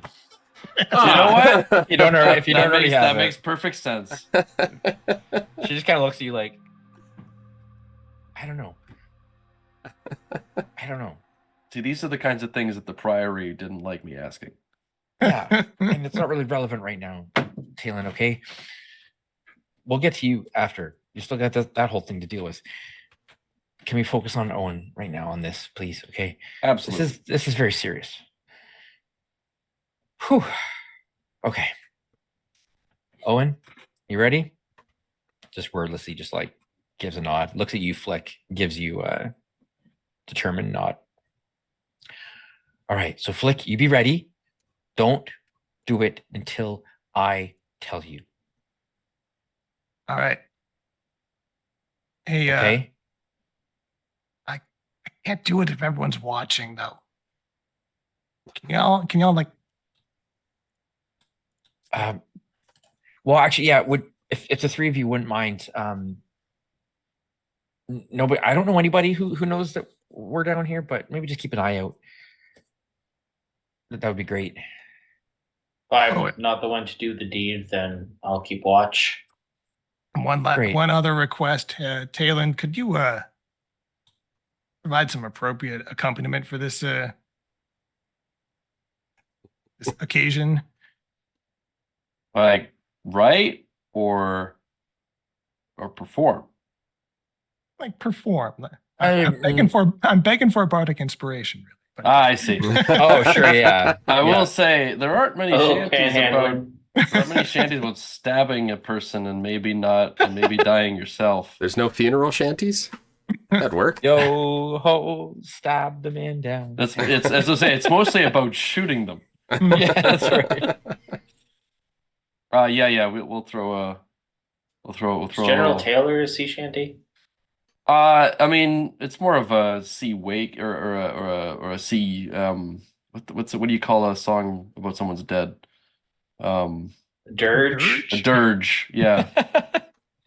We'll lower him down on a silver chain. I don't know if that's Him like along, public carry him domain along. necessarily. Hmm. I've only heard Yeah, the Great it Big is. Sea I'm version. I'm pretty sure it is. So you're His giving him, shroud of the bardic finest silk inspiration? will be made. Carry him to his burying ground to me way stormy. All right. Yeah, funeral dirge. Let's go with that. That seems appropriate. Well, the music. Maestro. As she begins chanting of the ritual, she reminds you that this is the entire ritual takes 1 hour to complete. And for the first 20 minutes or so, she's going through various incantations, and one by one you see the runes, the sigils that she's etched out, transcribed in the circle. One by one you see them come to light. And there's 2 circles. There's an outer circle and an inner circle. And as the outer circle completes, you feel a change in the air. There's that almost like a static electricity of ozone, but it's got like an arcane tint to it. So even like those of you who, Torque, you're not an innate spellcaster, but your familiarity with magic, like you can feel it present in the air around you, that there's powerful magic at work here. And she begins working on the inner circle, and another 20 minutes go by, 2/3 of the spell.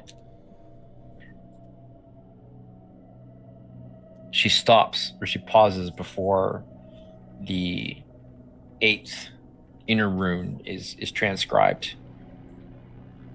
And she looks at you, Flick. Looks at Owen. Owen? You ready? And he takes his shirt right off and just kind of stands.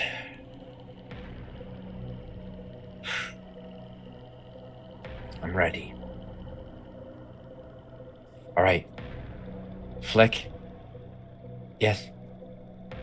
Actually, could you kneel? I can't quite reach what I need to reach.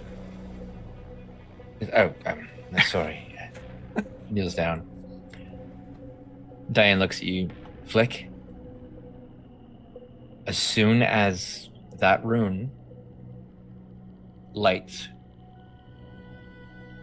that's your cue. Don't do it before. When that rune flashes, it's a flash, like every one of them. All right, Don't hold back. got it. Here we go.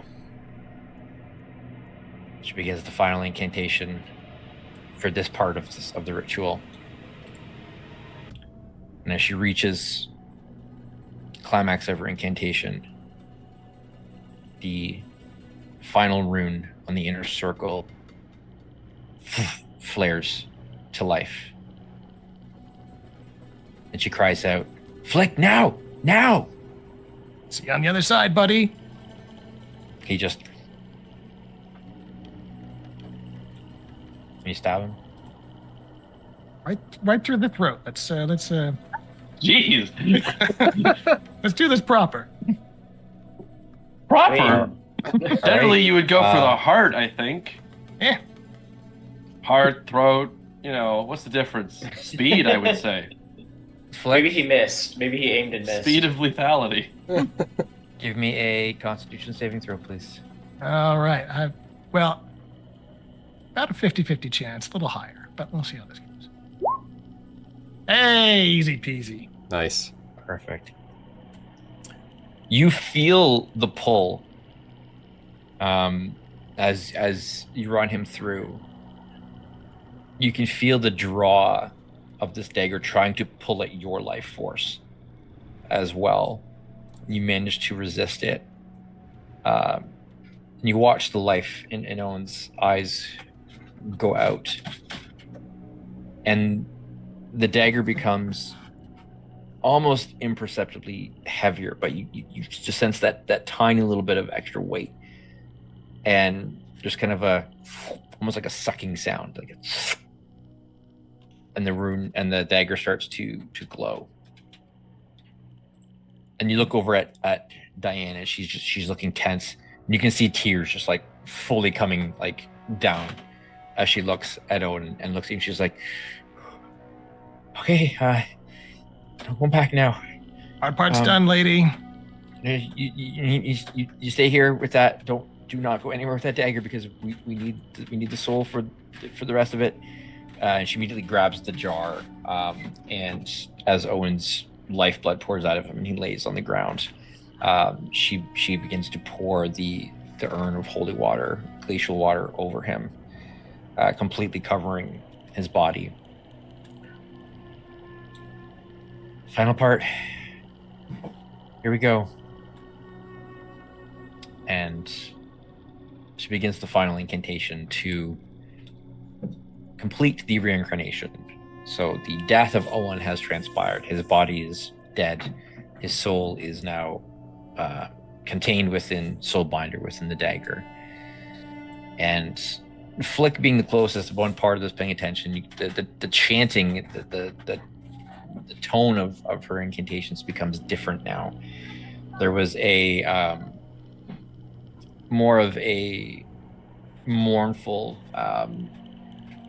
feel to the first part of it, and now you can there's almost like a bit of hope in the words, that there's like a manifestation of willingness to happen, of transformation as well. The words actually themselves give you a bit of a tingle. Like you can feel powerful creative magic at work here, basically taking the weave, taking the person, the identity of Owen, and literally reshaping it and turning it into something completely different. While this is happening, can I get the three of you outside of the circle to give me perception checks, please? Okay. Can do. Waiting for that. Is this site-based? If you're looking, yes. If you're relying on hearing, it's whatever we turned our backs, right? So I guess. Is it Yes. site-based? Only if you use your eyes. Yeah. So if you're keeping watch, like you're looking around, then yeah, it'd be site based. I got a 25. Dang, I only got a 17. I rolled shockingly high, but still, my total is only 15. I rolled a 2 on the die and got higher than you. Oh my word. Okay. Torque, you're the first to notice a faint greenish light appears on this platform up here. Is that 100 feet marking 100 feet up? Yes. Okay. And you see a figure come to the edge and look down. And everything about this figure tells you immediately that this is not exactly a living person. It would appear that Umbra has been keeping tabs and is very interested in what is going on. The entity looks down, looks at you, looks what's happening. Trying to pull one over on Umbra, are you? That soul belongs to him. And we've only got 10 minutes left in tonight's episode, but we're going to roll initiative anyways. Oh boy. You got it. They're so far away. Yep. I guess I'll Yeah. roll with perception Yeah, that based works for me. on. If I'm singing to help Flick feel better about himself, and my perception was okay,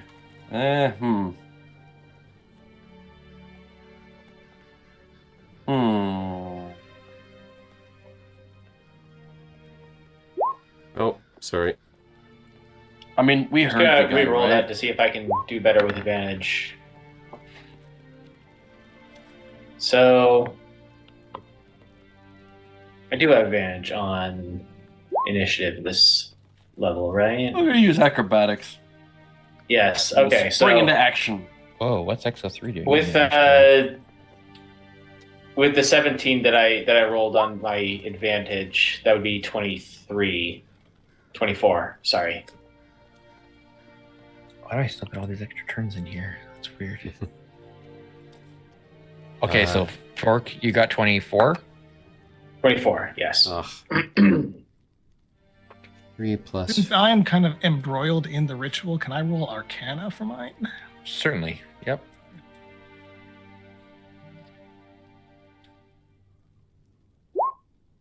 Ooh, that's 29 work for you, even though I can't do anything. Donaar, what do you get? Just remember that I'm supposed to roll in game, but I rolled out of game. Would you prefer I keep that roll? Nope, it's fine. Yeah, just let me know what you got. What do you got? So I rolled a 3. My initiative is 5, so that's 8. And my tactical wit gives me a bonus of initiative roll. Or sorry, intelligence to my initiative, which I don't think is already reflected in my character sheet, so 12. Okay.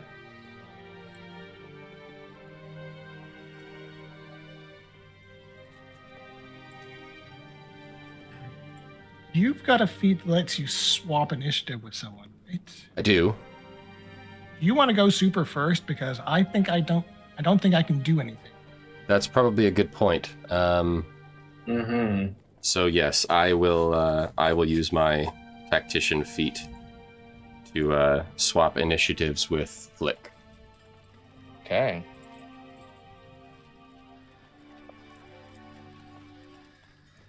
If anyone beats a 29, I'll be very impressed.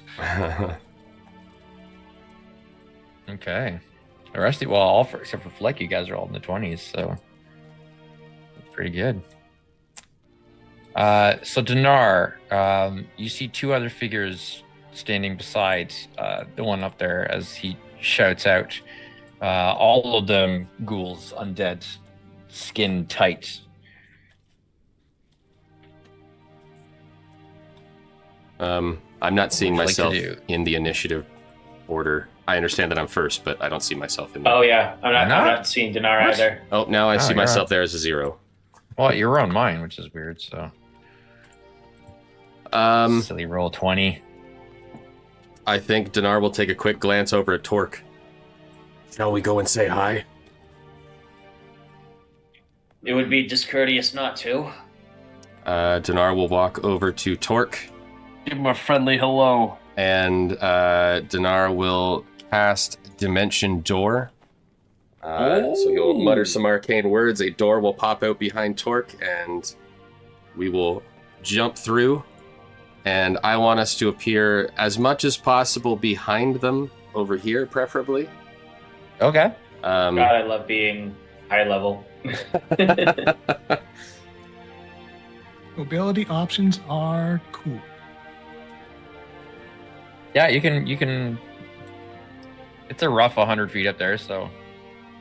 Yeah, That's Dimension like, so Doors- where I have 100 feet isn't that space, it's like that level is 100 feet Right. above you. So Yeah. that whole platform up there, yeah. Okay, so Dimension Door can take me I think it's 400. 500 feet. Yeah, you can get up there easily. Yeah.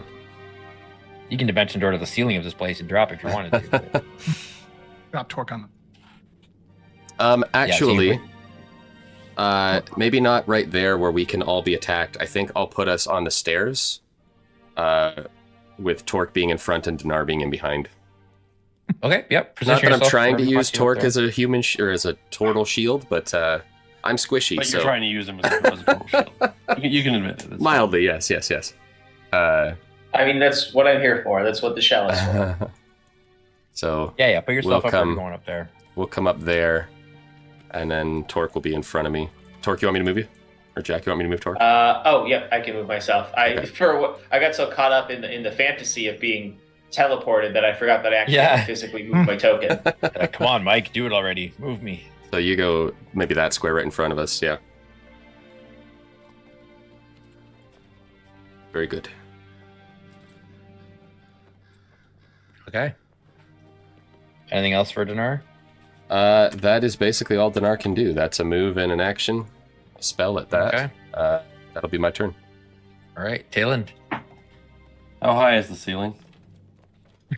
The ceiling is about 150 feet. So the entrance where you guys came in is 120 feet, and then there's kind of a little bit above that. So the very, very tippy top, which is Yeah, like so the floor of the tower above is 150 feet from where you're standing. right, so where I am now, this is like 105 feet, but it's also 100 feet up. You're saying, right? Yeah. So it's actually more like 150-ish feet. No, like it's pretty narrow. Like this isn't like wide like this. It's pretty like this. So 100 feet, you maybe like 110, 120 to there. It's pretty Okay. straight up. But I can't really see up there too well because we're down here, right? Is that Yeah, you can see the guy. You can see this figure like at the edge. You can see the platform, and you can see him like he was standing at the edge of the platform looking down. okay? Yeah, but that's about 100. You can see the and something- stairs. You can see these stairs. Like they're all like see through. Like you can see up through the bottom of the stuff as well, right? Like they go around like along Yeah. the wall, so you can see here. Okay. God, they're far away. Okay. I need to get closer. So I wouldn't be able to jump up because everything's up. It's all scaling up. So I'm gonna have to climb, essentially, is what I'm seeing, right? Yeah, Okay. Mike, I think you'll have to zoom out this map for stream. Then I think the only real option I have at the moment. Or at least pan it. Yeah. Ooh, does this work? What is this? What is this? Can this get a? No, I didn't think so.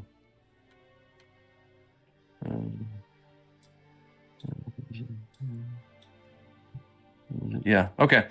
Then I am going to reach into my vest, pull out the gold gilded feather and an acorn, throw that up. Capture the wild things and bring them in line. And in a burst of feathers, I shall bring forth Big Willie. We'll say this will be We've made the Big Willie style joke before, right? absolutely. yeah, we've done it Absolutely. we've done it to death. It's fine. Absolutely.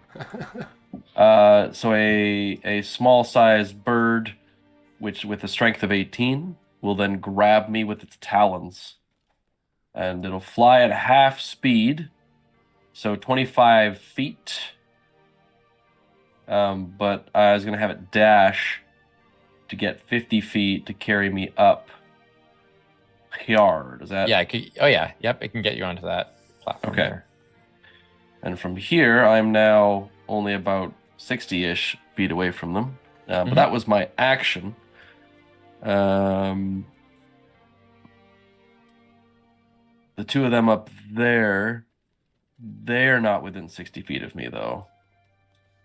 Unfortunately. And moving is really just going to put me over here, right? Like if I move 30, yeah. I can't Misty Step. Can I shoot him? What's the range on that? 30 feet. Yeah. I could try a vicious mockery. If they're 60 feet away, I could give that a shot. Assuming that is the case. Who are you going for? The guy, Darakul, he's the only guy within quote-unquote 60 feet of me. Okay. You're going Vicious Mockery? I will go Vicious Mockery. He will need to make a Wisdom saving throw. Okay. You call yourself a second mate, you can tie a bowling. 15. A 15, I don't believe that's going to be enough. He needed a 17. He will only take 9 psychic damage, assuming that he can take psychic damage. But the important thing is he'll have disadvantage on his next attack roll. There you Okay. go. Oi! Oi! I've seen better bone structure on a hill giant.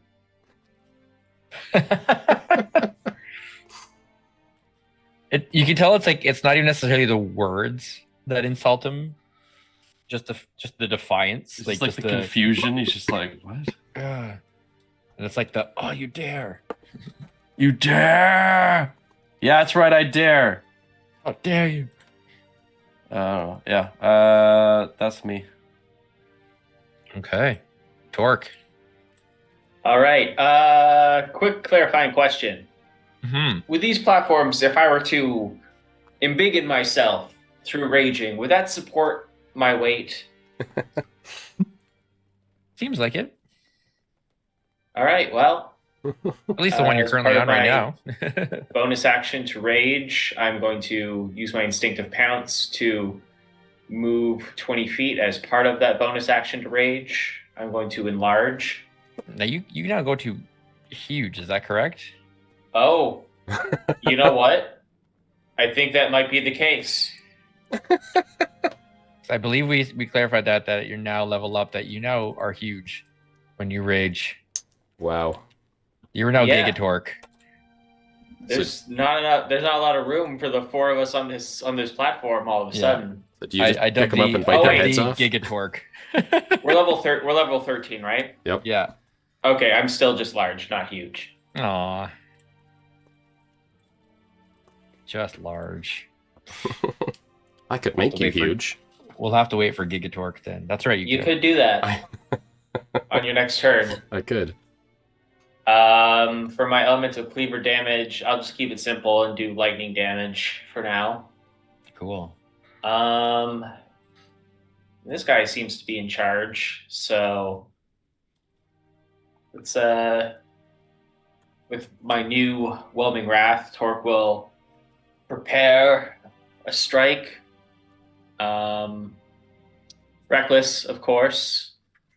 And I think I'm going to do Great Weapon Master on this as well.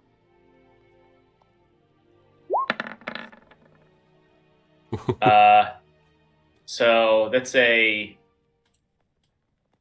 21 to hit, Yes. I guess. That hits. Okay, so that'll be 23 bludgeoning damage plus 5 lightning damage. All right. I'll go ahead and hit him again. Nice. So I will remind you, you're using Whelming Wrath, correct? That is correct. You do extra damage against undead. Ooh. Oh, yeah. That's right. That's not the one that increases the die size, is it? I think it's 1d12. Oh, I can't hear you all of a sudden. I think I it's think my 1d12 or headphones are crapping out. Yeah, Two Yeah. it's 12? definitely you. It's you, Hang on, Jack. I can't hear anything you're saying. 1 second. No. So he gets +2 bonus to attacks and damage, and he deals an extra d12 bludgeoning. Hold on.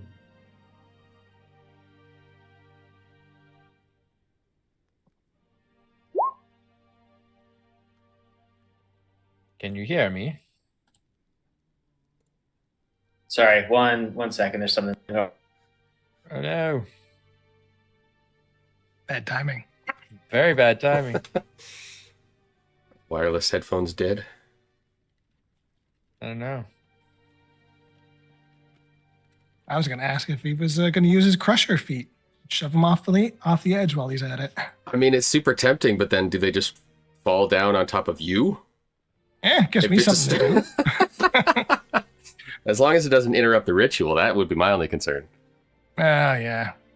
I guess I might make a splat mark on one of those pretty runes. Yeah. I think Jack's headphones might have. Das poopend. Hopefully it's just batteries. Das poopend now down. got it. Okay, it's Hey. an extra one. For whatever I think it's my laptop. Just like it just kicks my headphones off of the Bluetooth sometimes. Oh, Lame. Anyway, an additional sorry. 1d12. That's pretty lame. Oh, an additional 1d12. All right, Versus Yes. Versus, and that's versus just undead. the base bludgeoning, right? Yeah.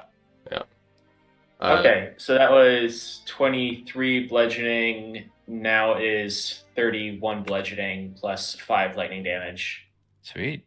Yeah, you take a good whack in him, and you feel Whelming Wrath connect a little bit more solidly. The vengeance of Desfuna just biting into this That'll do my- undead abomination. Second attack.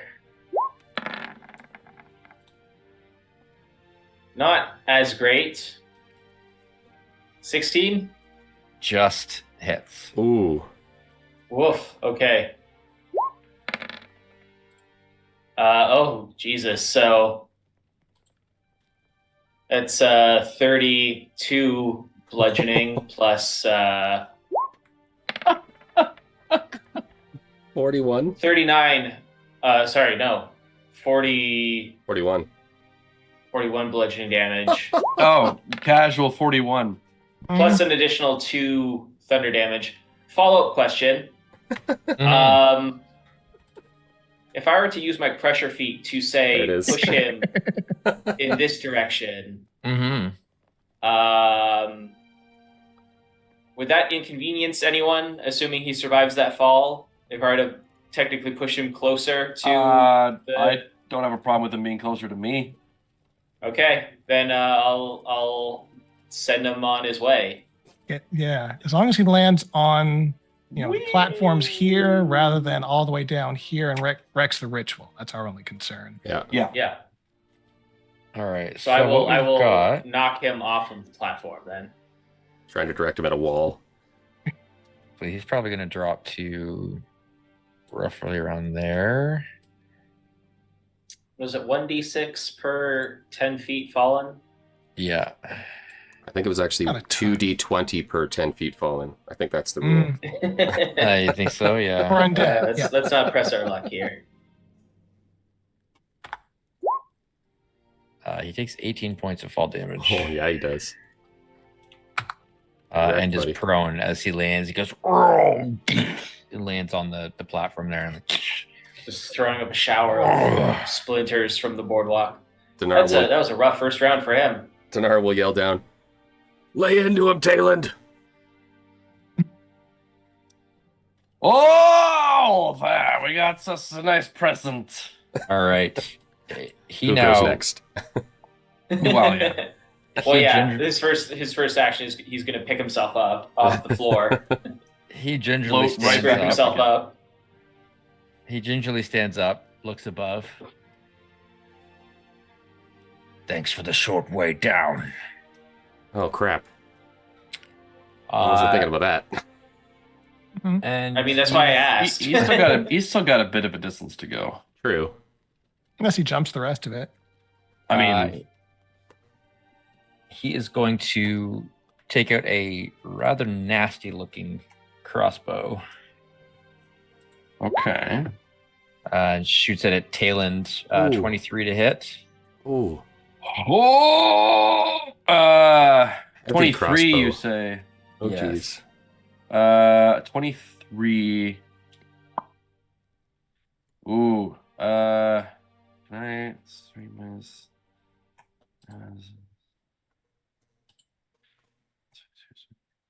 I mean, if I roll really well. Oh God. Oh. Oh, I'm gonna silvery barbs that. Oh God. I hope I don't regret that. Oh, jeez. Okay. You call that a crossbow shot?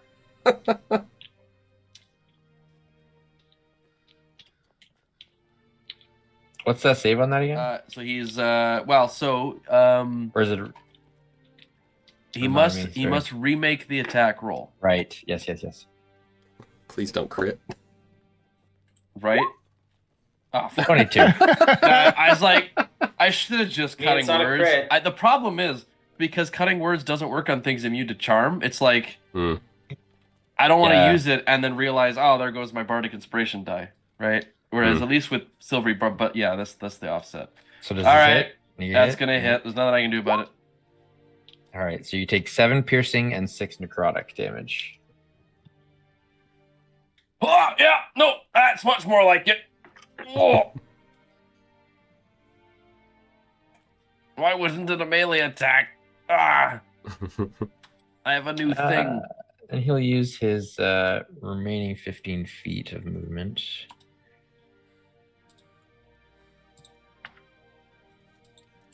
To move there.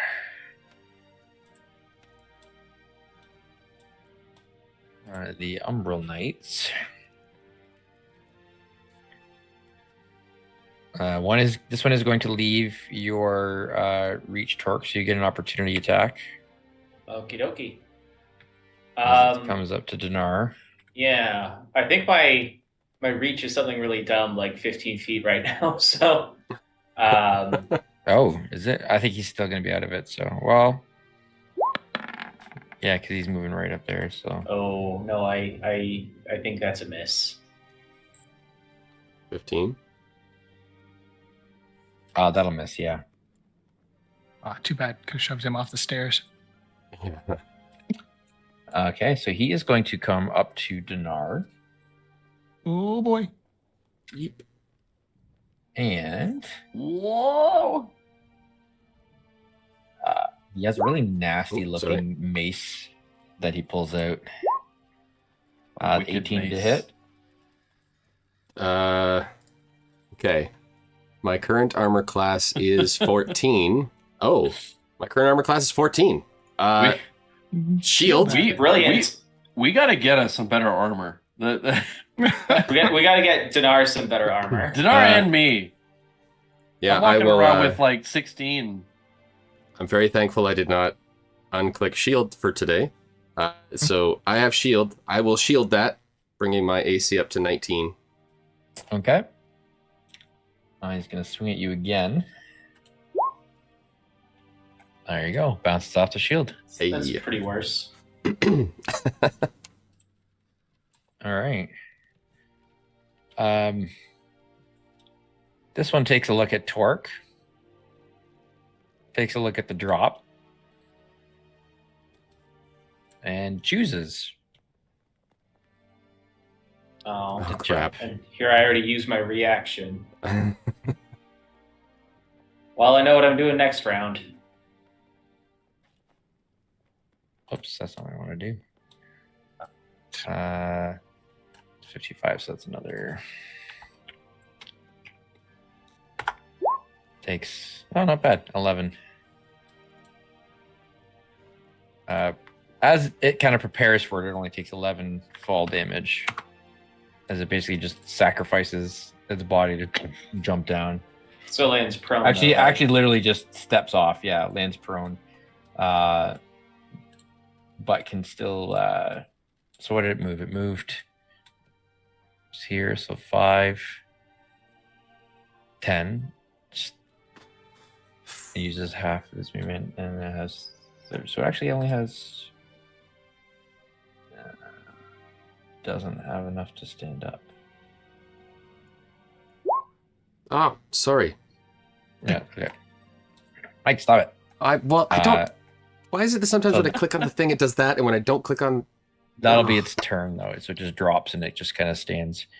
And Tayland just kind of looks at you, and the two of them side by side. There's Hey. you can actually see that they kind of like almost grow a little bit beside each other. Like there's like a more of like an aura that kind aura, yeah. Mm-hmm. combines with the two of them together. Oh, great. We got a bunch of undead paladins, Flick. everybody. So question. Yes. What can I do? Am I allowed to move? So, give me an insight check to interpret Diane's instructions to you. Yeah. Since she's currently in the middle of casting. He's still casting. 19 on the insight. Nice. 19. So, as far as you understand, the dagger needs to stay here. It doesn't necessarily mean that you do, but if you were to take the dagger somewhere else, that would jeopardize. Perfect. Here's what's going to happen. So, step 1, Flick steps to here, hands the dagger to her, and says, "Hold this for me, would you?" She's in the middle of casting, and I'll put it at her feet. Then it's like she kind of looks at you and just like, she just keeps going. But okay, step 2, I will cast protection from evil and good on her. Ooh, good call. So that she doesn't get sniped. So that is my concentration. Up for that. She is protected, so these undead critters now have disadvantage on their attacks against her. Mm-hmm. And then that was 5 feet of my movement. I will then use the other 25 to move there. Then I will action surge and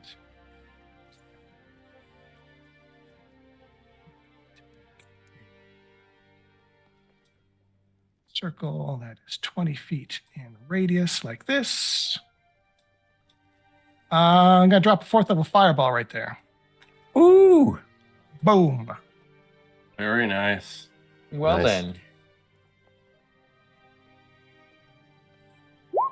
Learned a couple tricks. Well, the Umbra Knight fails. There's one failed. All right. And And 15 2 fail. from Darkwool. Nice. 36 fire damage to both of them then. Well.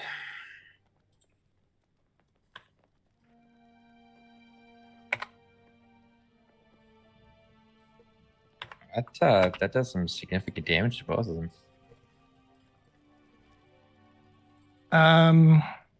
Let's see. I have moved. I've actioned again. I can't cast a spell as a bonus action because I've cast a spell as an action.